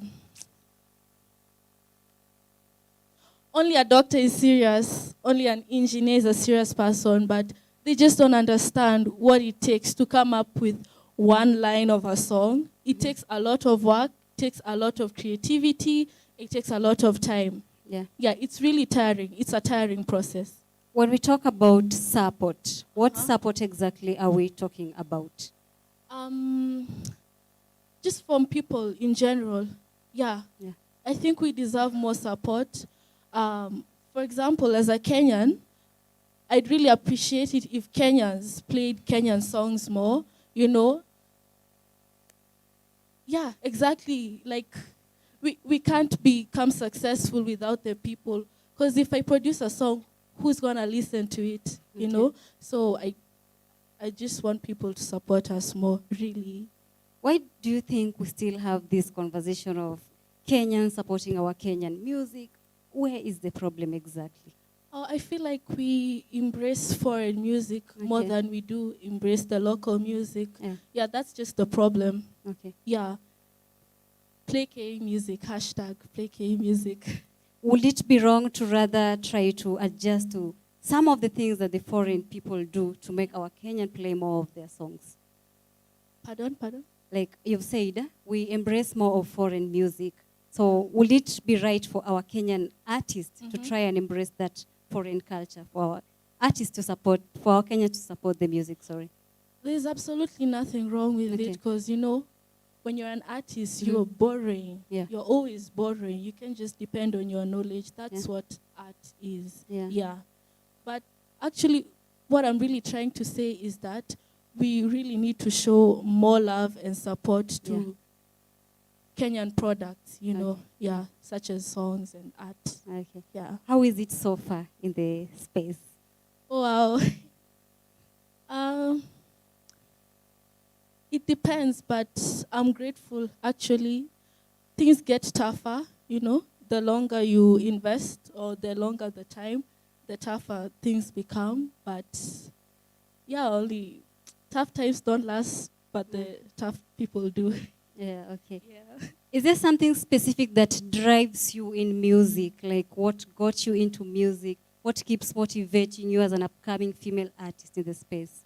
Some music is something that I'm really passionate about, so it has always been there. I love listening to music. Yeah. I love watching people sing and perform. Yeah, plus the motivation comes from other artists, really. Whenever an artist releases a song and I like it, I'm like, wow, I can also do the same. So I'm more determined because I'm like, I want to be like this, you know. I look up to them. They're my role models. Would you mind sharing the names of those artists you look up to? Locally, Yeah. Locally, I'm a huge fan of Sauti Soul, Okay. Nikita Kering. Yeah, the likes. Yeah. Yeah. Is it because you associate more with the songs, or what drives you towards being like? Exactly. I associate more with their songs. Okay. And I'm in love with their work ethic. They're always growing. Yeah. They surprise us every time. Yeah. It's always so unexpected. Yeah. Yeah. What is SYPRINE's greatest fear as a female artist? Not making it. Honestly. Yeah. Yeah. Plus, I would love to have a great longevity. Okay. Yeah. When you talk about that great longevity, what exactly is it? I do not want to be a one-hit wonder. Oh. Yeah, I just want my legacy to exist for a very, very long time. Even after my death, I want people to listen to me each and every time. I just don't want to I don't want to disappear off of people's minds. Okay. Exactly. What is your latest song? TBT. Oh, tell us about that. Wow. So TBT is it's about thinking about someone. Yeah. You really loved. You know, you're just thinking about them. They're still in your minds, reminiscing all the good times that you had with them. Yeah, you see, everyone goes through such situations. We miss people that have left our lives. Yeah, exactly. I try to relate to people. Yeah. So TBT is like a breakup song. Okay. Yeah. So when you talk about trying to relate with people through your music, is it something that is more of just relating with your audience, but rather something that you have also been through? Yeah, exactly. Yeah. Okay. Like the more personal, the more universal. Oh. Exactly. Okay. So the next piece that you're about to perform, tell us about it. She Lied. Yeah. I'm just looking at the current situation. The Slay Queen movement, you know, I don't know, like, I just try to relate, like, these days, there are women that live off of their looks, you know, social media. Yeah, that's exactly the song, but then deep down, they're not really happy. But because of money, they don't care. They don't care about their happiness as long as they're securing the bag. Okay. Yeah. That is really a problem, because that with the conversation we were having with Zarika, someone commented on something like that. Ladies not trying to figure things out through the sponsors and wababa and all that. Exactly. Do you think it's a mentality that will ever get to change? Any could get to them to try and work for their hard cash? I think that's really personal. Depends on the person, because it's something that will always be there. We were not meant to earn a living through one way. There are always so many sources of earning a living. Yes, it's just like, it's personal. So it's up to the person. Do they want to change or do they not want to change? Okay. Yeah. What motivates you as an artist? In terms of what? Just being an artist, always trying to push out your content out there. Like, what keeps you going as a female artist? The growth. Yeah. And the fact that it's my dream. It's something that I'll invest a lot of my time, my energy, and thoughts towards. Yeah. It keeps me going. It's a promise that I've made to myself, you know. One day. Okay. Yeah, one day. So this month we have been having a conversation around celebrating extraordinary women on Eastland's expressions. And we are celebrating you too, SYPRINE. You are an extraordinary woman. So we'd love to give you that opportunity to also celebrate someone. I'd like to celebrate my mom. Yeah. Yeah.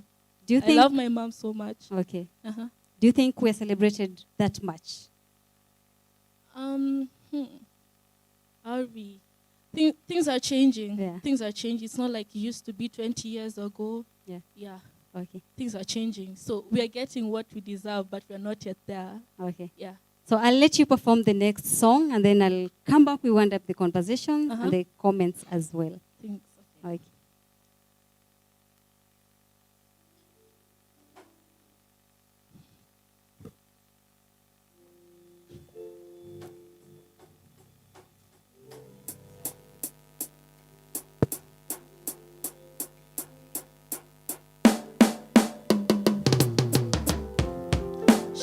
She wants to be happy. Deep down, she wants the money.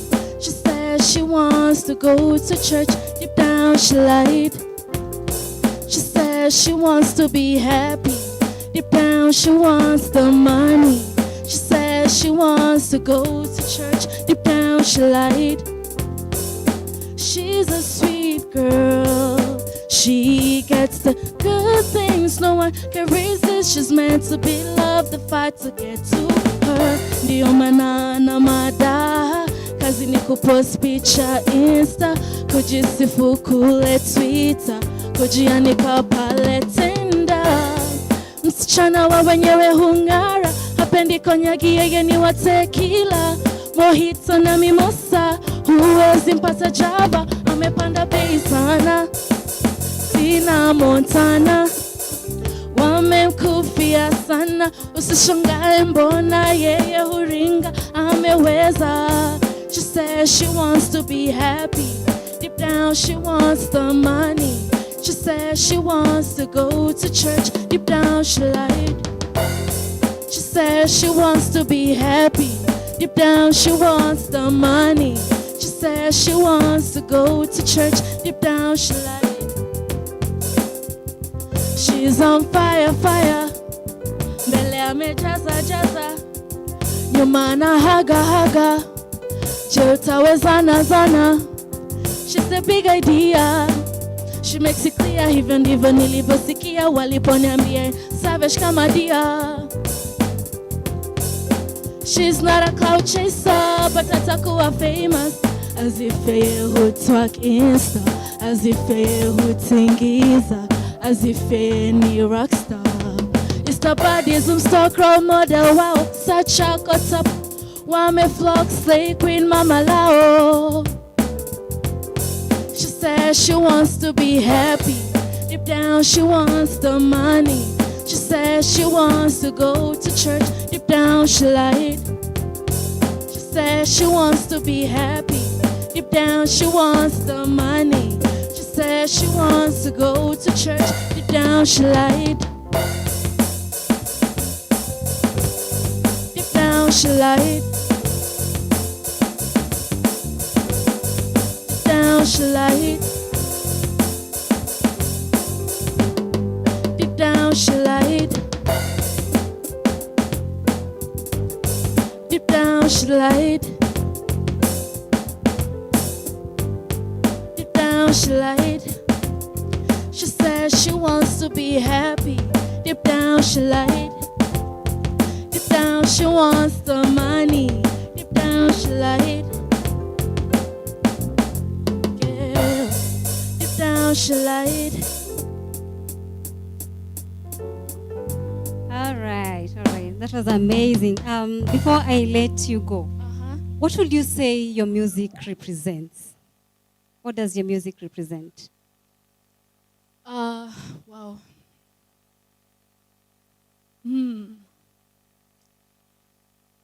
My music represents passion. My music represents experience. My music represents the future. Okay. My music represents change. Yeah. Okay. What strengths do you have that makes your music unique, you as a person unique, and the music you put out to the guys, the audience? The fact that I listen to all genres of music, Yeah. really, I'm not like impressed by, not necessarily impressed, I'm not like settling for one genre because I listen to everything and I enjoy everything. So when I see artists put out different genres, I'm like, wow, can I do that? So I try. Can I also do that? I try. Okay. Yeah. Anyone you'd love to collaborate with locally, internationally? Locally. Yeah. Wow. Locally. Locally. Locally. Wow. Sauti Sol. Okay. Yeah. Sauti Sol locally. Nikita. Outside, Diamond Platnumz. Okay. Tiwa Savage. Okay. Wizkid. Mm. Yeah, and globally, I love Doja Cat. Oh, okay. Yeah. Doja Cat fan. Yeah. So if you were to be given a space on a show with any of the artists that you've mentioned, who will it be? Well, this is so hard. All of them. I can't choose. Just Okay. all of them. Yeah. Okay. Mhm. We celebrate you so much on this square, and we love your music, Mami. Thank you So for having me. Yeri, Yeah, you're thank that you for- chick. Thanks. And keep pushing. Don't stop believing. You will get there. Yeah. You're still young, but Mhm. you will get there. Yeah. Yeah. And we'll always celebrate you as much as we can right here on Eastlands Expressions. Thank you so much Yeah. for having me. One last message to your fans. Thank you so much. Honestly, I wouldn't have made it here without you. Yeah, that's all I can say. Thank you. And yeah, thank you so much. Okay. Yeah. Where can people find you on social media? Cyprine.a on Instagram. Yeah, so just type Cyprine, my YouTube channel, Cyprine, my Twitter account, Cyprine. Yeah. Okay. Thank you so much. It was nice having you in our space. Thank you so much. Guys, that was SYPRINE performing She Lied on Eastlands Expressions. Guys, remember you can always watch us live every Saturday from 2 p.m. on YouTube at A_Square TV. And of course, you can interact with us on our social media handles on Instagram at E_squared KE, on Facebook at Eastlands Expressions, and on Twitter at E_squared KE. But guys, the rap battle is up next week. We have amazing rappers for you guys. You guys will love to stay tuned for that Wednesday from 10 to 12:30 p.m. And remember, we are always live on YouTube as well at E_squared TV. And you can reach out to us if you are a great musician, because our studio is also up and running in Buruburu. Send us a DM pale Instagram at blackboy_music, and we will get to you, because they normally say when you associate yourself with great people, greater things happen. So guys, normalize associating yourself with great people, because we are here to change the space and you want to watch out for the pace. So right now I'd love to introduce our next artist. She is a rapper, a very beautiful woman. You guys saw her kwa the Ordinary Challenge, but today she's on the Squared and we're gonna get to explore and discover her more. I'd love to introduce SHEKINA.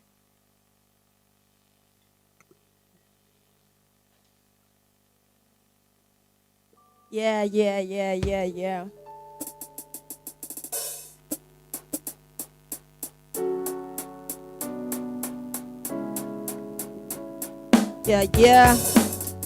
Young Mama Shekina.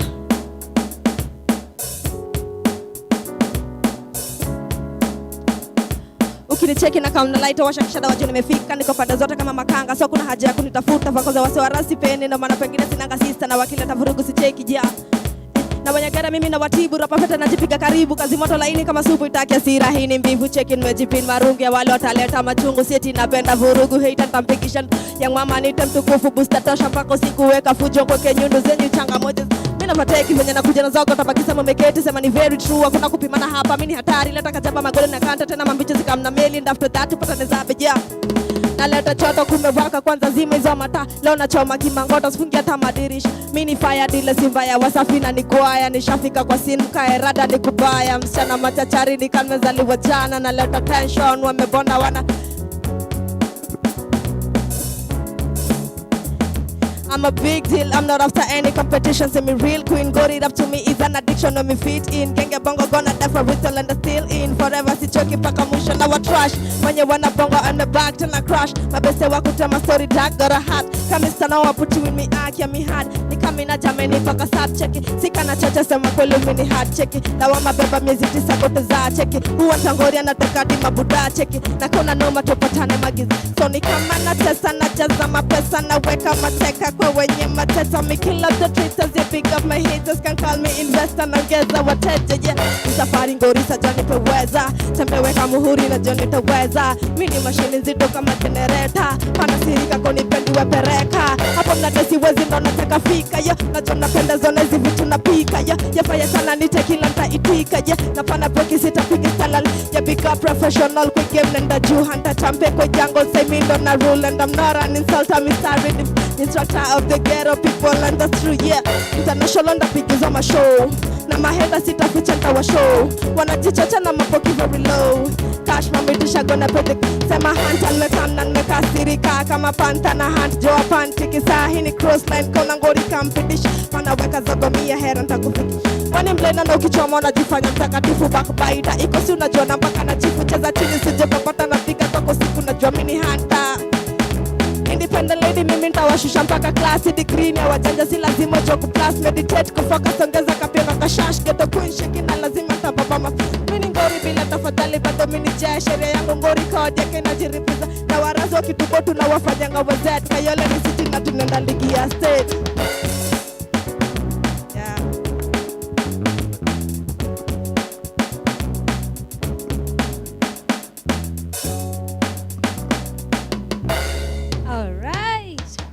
Such a vibe. Yani you are such a vibe, eh?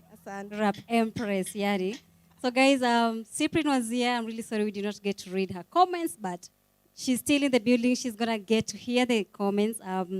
Jedida alituma text akasema such a beautiful smile. SYPRINE, opo meisikie. Caitlin Boy alisema lots of love. SYPRINE, what a great talent. Jedida akasema I love you so much, baby girl. Thank you. Stan TV walituma comment wakasema you got a good voice, SYPRINE, and you're going up the ladder. Keep doing what you're doing. We got you all the way, best friend. Steve Biko akasema hiyo song ya tamu kama rice imefanya niingie kibandaski. Juni kama kuna utamu nimekuwa nikimiss. Good music. Steve, we got you. We got you. Caitlin anasema, hey, SYPRINE, you have a great potential. She's hearing all the comments, guys. So thank you so much for sending in your comments. Joyce anasema, big up SYPRINE. That show was amazing. Thank you so much. You have a comment here, Shekina. Welcome, Shekina. Alafu kuna mtu amesema huyu akuje mic check. By the way, atakuwa mic check, just so you know. Hii vibe yenye ameleta yote itakuwa mic check. So karibu sana Isquad. Asante sana. Yeah, it's nice to finally have you. Nashukuru. Yeah, so who is Shekina? Shekina is a young girl. I can say I am a young girl. Niko 21 years. Okay. Yeah, rapper. Ulianza rap lini? Okay. Rap nilianza kitambo lakini nilikuwa naimba mangoma za wenyewe. So ndo ni discover naweza andika ngoma yangu mimi mwenyewe. Nilianza like I think like 6 months ago. Oh. Yeah. Okay. Wow. You're still fresh to the space, and before we go deep into the conversation, guys, Shekina alikuwa ordinary challenge. So Yeah, let's start from there. Let's talk about that. Yeah, how was it? How was the experience? Okay, ordinary ndo nianze. By the way, at the first day nilienda kurecord, sikuwa hadi najua kama kulikuwa na ordinary challenge. Okay. So nilikuwa nimeenda studio kurecord cypher fulani na maboys wa mtaa. So nikiteremka studio, kijana fulani akani-approach, anaitwa Princeton Ubumba. Akani-approach akaniambia, nimesikia mistari zako hapo juu ni mnoma. Si unaweza kama hivi ndani nikuoneshanishe na producer mwingine anaweza kuwa nakutolea ngoma noma. Kamuonesha ni sawa. Akani-introduce kwa kijana fulani anaitwa ni producer anaitwa Mure Diangosh. Yeah. Akaniuliza umefanya ordinary challenge? Nikamwambia hata sijui kama kitu kama hiyo. Kaniambia we na hiyo talent yako tunaifanya sai. Okay. So tukapanda upstairs, tukaenda tukarecord na simu, tukatuma. Luckily the next day nikatangazwa kama winner. Yeah. So what changed in between the challenge, you being a fresh rapper in this space? Okay, I can say everything changed. Okay. Ile nilikuwa nayo nikaongeza bidii kabisa, nikaona kama naweza win 10,000 na dunia ya kwanza na challenge ya kwanza, na ndo bado niko mgeni kwa industry. Nikaongeza ile courage. Yeah, naweza sema hivyo, nikaongeza courage. Yeah. So umesema hauko unajua the challenge was there, ni magai walikuja. I didn't know, I didn't have a phone, sikuwa na simu. Okay. Yeah. So does that mean madem pia okay, do you get the challenge from both genders? As a female rapper, do you get the challenge from madem na maboy pia? Yeah. Okay. How is it? Unajua madem sana wakuangiwa wamepewa ile support yenye wanafaa kupewa. So maboy like mtaa mzima, maboy ndo machampe, au ndo uroga, au ndo ufanya nini. Yeah, so kwangu imekuwa ni nyingine imemake move kubwa. Kwa sababu ninaweza kuinspire mademu wengine pale chini, unaweza onesha si nini peke yake, si ati maboyfriend tu ndo wanaweza kukulisha. Yeah. So like umeongea story na support for female rappers. Yeah. What support exactly do female rappers need? Kama tu wenye machaliwa napewa. Machaliwa haipiwa huko juu hivi. So pia madem tunafaa ile support yenye when upcoming artist, mtu anakuja na kushika mkono. Juu pia madem ni wangori. Hapa mtaani kuna madem wangori sana, lakini hawana ile nini, hawaja identity, kuidentify. Inaitwa kuwa identified. Yeah. But do you think that is also a conversation that we need to have, because we have the rap battle next week? Tulikuwa na madem walikuwa wamejitolea kukam rap battle. Unluckily madem walijitoa. I don't know what's happening. What do you think is the challenge? Why do ladies talk of not being supported as female rappers, but when they're given that space, they back out? Sijui ni courage ijatosha. Unajua the moment umeshajua kitu unataka, kama mimi nimeshaamua mimi nataka rap. So ndafanya kitu yoyote, hata nikiambiwa niende ni perform stage kwa mama mboga, ndajituma ndaenda ni perform, kwa sababu najua deep inside me that's what I wanna do. Okay. Yeah. Wewe unafeel aje wewe as Shekina? Do you feel the internet has impacted much of the rap game in Kenya? Impact gani internet imekam nayo kwa rap game? Okay, kwa saa hii impact yenye imekuja mimi naona ni hiyo ya ordinary challenge. Ordinary challenge imeweza kufanya mademu wengi wakuwe identified. Juu kiangalia kwa top 20 kulikuwa na mademu wengi, kwa top 6 tulikuja mademu 3 na maboy 3, so waliweza kubalance hiyo gender. At least hapo naweza sema it's a tick kwa sababu ni social media. Okay. Yeah. How did it go with the ordinary challenge? Umesema mlikuwa maboy, kulikuwa na maboy 3 na mademu 3, so how did it go? What happened? Okay. Ndo tulikuwa watu 20 wenye walichaguliwa kwa nini kwa top 20. So ikakuwa majudges wakakuja wakachagua top 6, nikachaguliwa Murasta, Achicho, Katapila, Rilelai na Bensi again. So nini sasa ndo ilikuwa inasema votes. But me vile tu nimekuambia sikuwa na simu, so sikuwa nimeingia kwa social media kitambo. Votes wale wako na fan base wameingia nini kitambo, wako internet kutoka kitambo, wako na 1 million followers, 10,000 nini. Mimi nimeingia juzi, but nashukuru mafans wameweza kunipatia sasa niko 1k plus followers, nashukuru. Yeah. Though ningekuwa na fan base na feel kama ninge identify nini yangu kitambo, ningekuwa na fan base ninge win. Okay. What does family say about all this? Kuona mtoi wao wako pale kwa ile space yenye tunajonga ni mandume wana shine, lakini anajisukuma kujisukuma. Yeah. Okay, my family? Yeah. Yeah, mama yangu ndo my number 1 fan. Mom, big up. Mzee wangu pia anajua ni uroga though huko ushago. Mabro wangu wanani support. Yeah. So like, do you think when you una get your support, it's something that is emulated in other spaces, in the music space? Do the other artists, be it rappers, get the same support? Do we give them that much of enough support? Okay, mimi naweza sema ukiona mtu wenyu wako na kitu kama ni kudance, muoneshange, mpatiange zile ideas. Kama kuna nini za kudance mahali, kuna show ya kudance, unaweza enda ujiandikishe uende udance. Yeah, hiyo support inafaa kukuja tena sana. Juu the more na supportiwa ndo the more napata ile courage ya kufanya chenye nataka. Okay. Yeah. What is your greatest strength as a female rapper? My greatest kitu inanipatianga strength sana kufanya nini kurap. Ni kwa sababu niko na watoi. Oh wow. Yeah, so watoi wangu wao ni encourage, wao nifanya na push kwa sababu najua at the end of the day itakuja kulipa. Wenye usema mziki lipi, mziki inalipa. Yeah. Ndeza kupata at least kitu neza nini watoi wangu nayo wasome. Kama mtoto wangu anapenda kusema tena nataka kwenda shule, iko na school bus. Hey, school bus. Yeah. So at least najua nikijikaza sana niweke rap the top thing in me. Yeah. Kila kitu itakuwa fresh. Yeah. Tell us about watoi na familia. Okay. Come again. Tell us about your kids. About my kids. Yeah. Okay, firstborn wangu, nika story tu kadogo ndio cut short. Firstborn wangu nilimpata nikiwa 15 years of age. Yeah, nilikuwa ndo nimemaliza form 1. So nilikuwa nimemaliza class 8 that is, so nilikuwa naenda form 1. Sasa ile peer pressure na madem, chali yangu amenibaia hii, leo tunaenda bash na chali yangu amenifanyia hivi. So pia mimi nataka kukuwa na ile love. Na mama yangu sana alikuwa ngawera, unaona atakuwa bado farm, mama kwa farm bado. So yeah, bahati mbaya nikapata ball. Tasema iliendaje? Bahati mbaya nikapata ball. Nikazaa. Mkoro wangu akanisaidia kulea mtoi.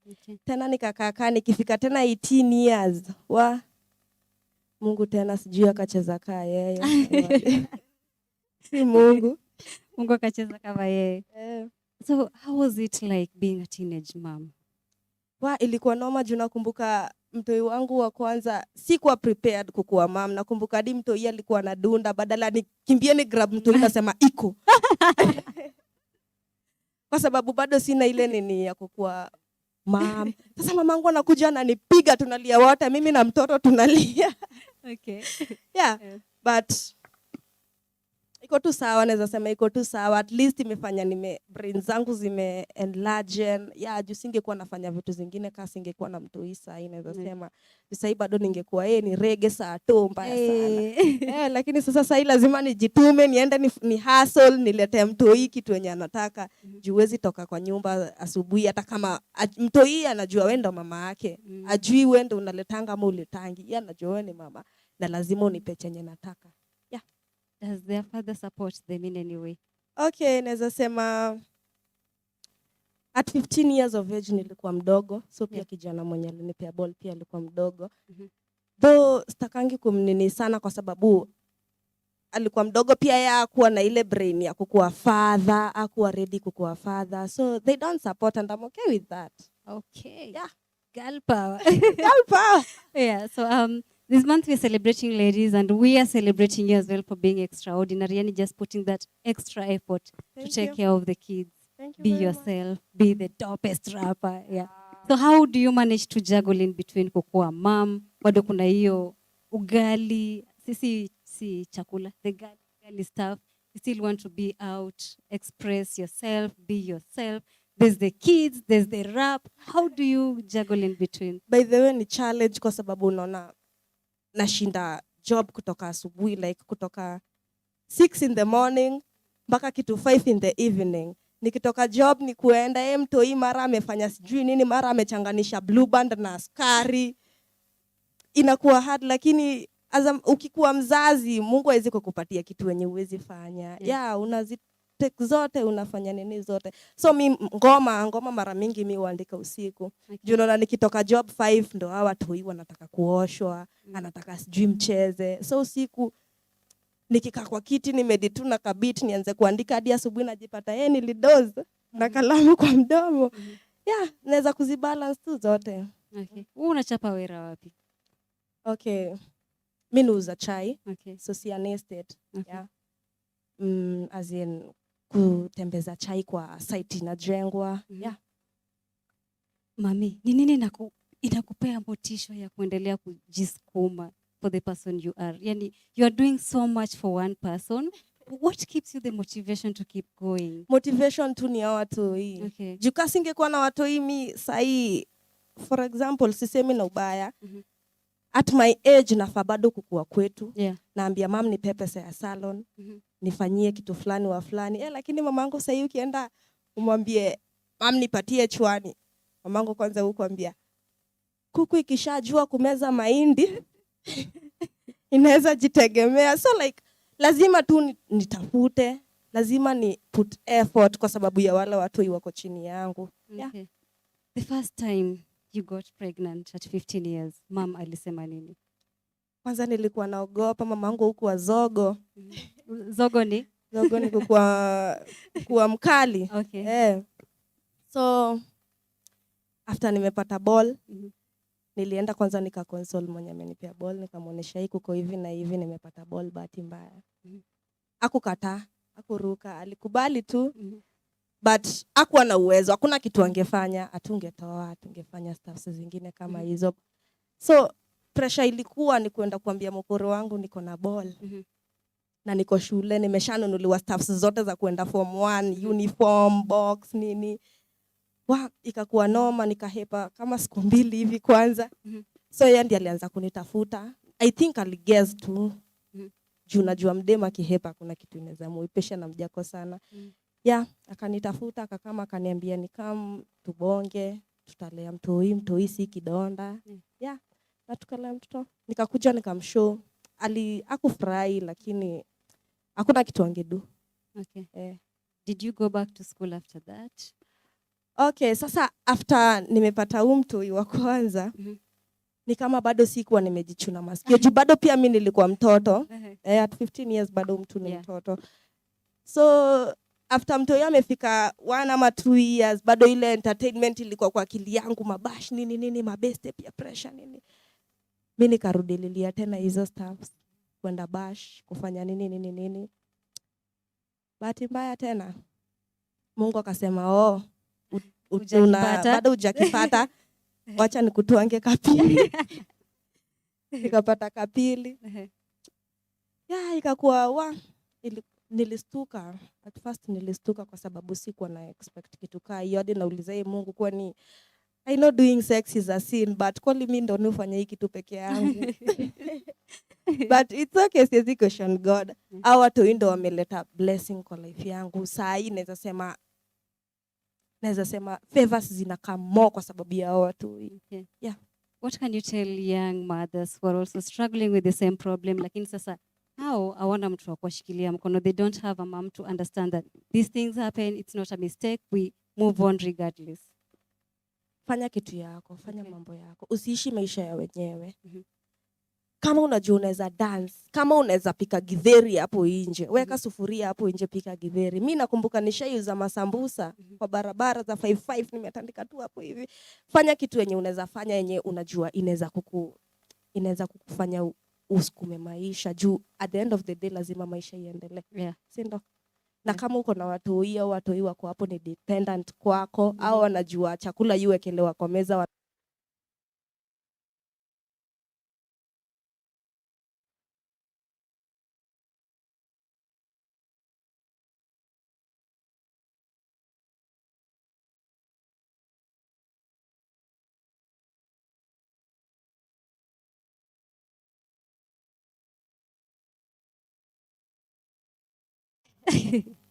Shekina, what would you love to change in the rap space? Ama what are you looking forward to changing ama doing different kwa senior rap? Okay, mimi nataka kukuja na style yangu. Unique. Ya, unajua tuko na madem yenyewe kwa nini kwa industry, but kila mtu amekuja na I think the same style. So mimi nilikuwa nataka nikuje na style yangu, nataka ni change vile wasee wanachukulia madem, nataka kuweka industry ya music kwa madem ikuwe kubwa, nataka tutoke ama jamaa nyuma kidogo. Kidogo tu. Do you think it's changing? Yeah, it's changing. Okay. Okay, so let's get to the comments. We celebrate you so much, Mami. Thank you. You are our hero. Yeah, for being extraordinary, taking care of those kids, and managing between being a rapper, kuchapa wera. It's so much for a young girl, but you're doing it. Yeah. You are that girl. Juu ni lazima. Ni lazima. Joyce anasema welcome Shekina. Steve Biko anasema huyu akuje mic check. Steve Biko atakuwa mic check. Si ndio?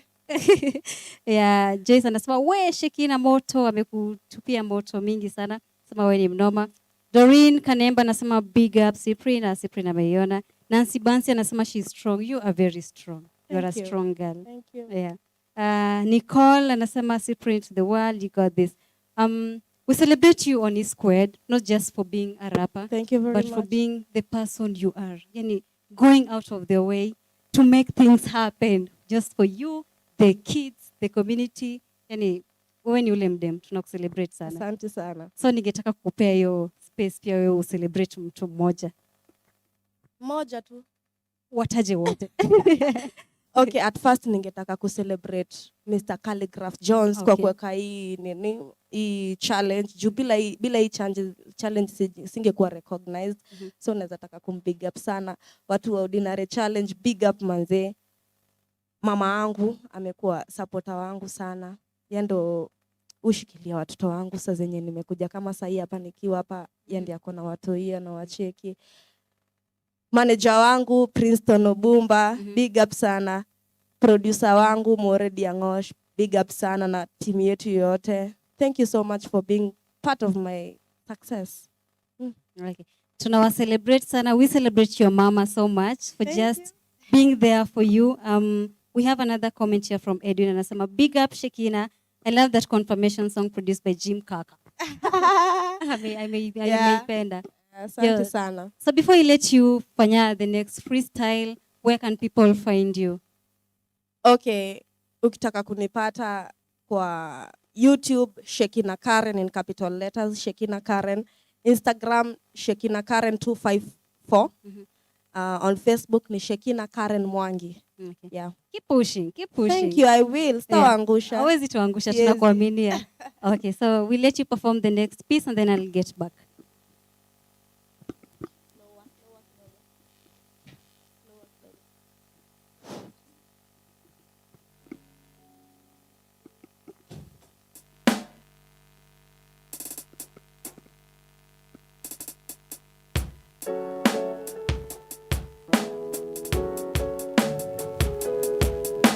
Na cheki juu nimekuja kigafla bila hodi manzeni pewa bani nawe nimekuja na kakitu sijakuja tupu nimewaletea kazawade na venye nimejipi amwezi ni fin na bembeleza mokalale mini mama yenu musibishana na parent. Ready to kill all the challenges, Buddha mistari zangu ni unlimited. Na bado naongeza ujuzi kuwa madam nasema Shekina come again. Na pepe tanare lazima niskume hii moto ikalandie Italy. Kipawa ni muhimu thank you saja kwa kunifanya mihadare. Jumati ni safi wachamini flow, amini hii competition tozi draw. Them on touch and nazidi kugrow. Jaribu kufika lakini uko slow. Mistari mingi mbichi nitapika mom. Kidenta changanya mpaka na koro. Na nitawataja juu siwezi kula solo. Na zikishika munituze kigoro.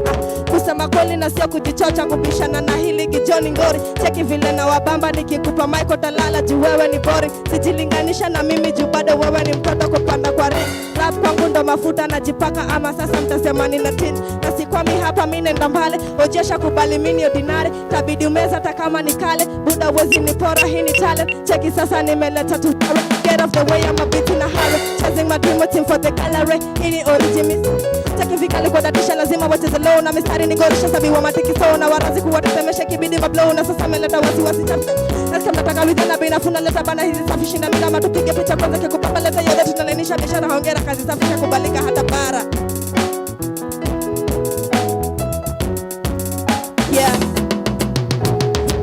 Lukia kona sezi mind kukujua suna kachali fiti na huna sura ya kustua yona songa kali mbaya na umevurisha kifua suna kilikuwa yorodi na neza taka kuwa wacha nikusha madem sina hisi kujibonga mini mazi hardcore ukinikosa za kubonga tuwa mila kiboy hapa kuna spesa za kupenda nitakuwa wako na wota kuwa na jini fiti mimi sida yote kindi siku jina basi na kujambia na pikipiki nimechencha diru tereza mafisi sipiti na satotu nenda muziki kama huyuko busy na mita kwa profile sama bona taka nini kando na kwenda party Jamaica tunaenda lini tukakule magoda zitushike weekendini kisha tufike Kostoni konde dunga kami tuko wawili tusote kazi yetu nikupa hizo ndulo na tamani kwanza sasa tutazivana mimi ngori jikoni ya body cheta jana za kila issue kaza wewe na kama na trust kupunguzia pressure niko na dawa ngori ya kumezesha au maheta juu serikali lazima tujue watatenda hao ni marafiki tunawasikiza kabisa cheka.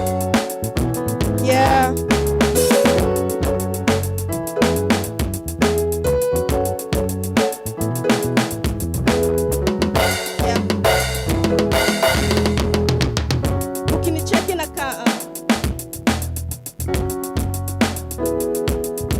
Yeah, I'm a big deal. I'm not after any competition. Say me real queen. Got it up to me is an addiction. I'm a fit in. Can't ever go there for retail and I'm still in. Forever see joking back. I'm no trash. When you wanna bubble on my back and I crash. My best I walk with my sorry dad got a hat. Come stand over put you in me eye. Get me hard and become in a jamini back a subject. You can't talk to some call mini hard check. The one my baby music is a go to that check. Who want to go in at the academy buda check. Na kono no matu patana.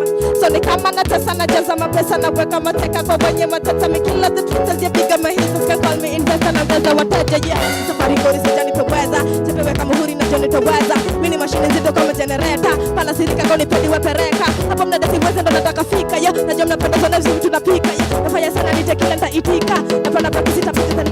Ya big up professional kwa game nenda juu hanta champe kwa jango semindo na rule and I'm not running something me starring in front center of the ghetto people and that's true yeah. International napigizo ma show. Na mahenda sitafichanda wa show. Wanajitata na mabaki very low. Cash reputation gonna put the cost in my hand and me come and me kasirika kama panta na hand joa panti kisa hini crossline kama ngori company. Panaweka zogo mia hena nitakufikisha. Yeah, yeah. That's what's up. Well, that is great. We keep celebrating you, Mama. Thank you. And I can't wait to see you on the mic check next week. You guys, you better stay tuned in. So before we wind up the show, we had asked you guys a question on our Instagram on who you are celebrating and why. So I'd love to sample a few comments from you guys. We have Jillian. Jillian said she's celebrating her mom because she raised them well. We celebrate you, Jillian's mom. We also have Malika, the poet. Malika said she's celebrating herself for coming this far, and for being a chick in a space that is dominated by guys as well. And she has managed to pull herself through. We celebrate you, Malika, so much. And remember, we hosted Malika on Discord, guys. You can check the interview on our YouTube at A_Square TV. And we have Thomas. Thomas sent something here. He said, I'm celebrating my director, African Boy Child Network, Madam Rosemary Kinuthia, due to the fact that she has overcome obstacles to write a new chapter in the lives of our boys. Yeah, keep the comments coming. We'll continue sampling the comments next week, guys. It has been amazing hanging out with you guys. I have had so much fun. Miss Jika may have fun. Remember, we always keep celebrating you guys. You all extraordinary women in the society. E Squared is here to celebrate you each and every single day. And you can always catch these interviews on our YouTube at E_Squared TV. If you are a musician, you want to change the scene, you want to do something different, you want to associate yourself with greater people, send us a message pale Instagram at blackboy_music and we will get you started, yani, because, hey, faith over fear. Yani, we are here to do that thing. At Black Boy Media is here to do that thing with you guys, and we got you covered. Kama bado you believe you are a lady, we want to give you that space. The slot is not closed yet. Tutumie message pale mic check 254 and we will get to you.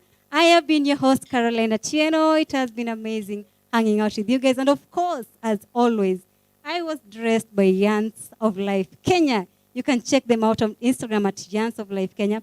Yani, good things come when we do greater things. And I'm here shining all the way, courtesy of them. Thank you so much, guys. Let's see you next week, same time, same place, every Saturday from 2 p.m. at E_Square TV, guys. You can find us on our Instagram at E_Squared KE, on Facebook at Eastlands Expressions, and on Twitter at E_Squared KE. And of course, you get to interact with me on my Instagram at This Is Caroline_. It has been amazing having you guys. Josephine will say adios, but I'm going to say cheerio. Have fun. Have a lovely evening. And until next time, it's a goodbye.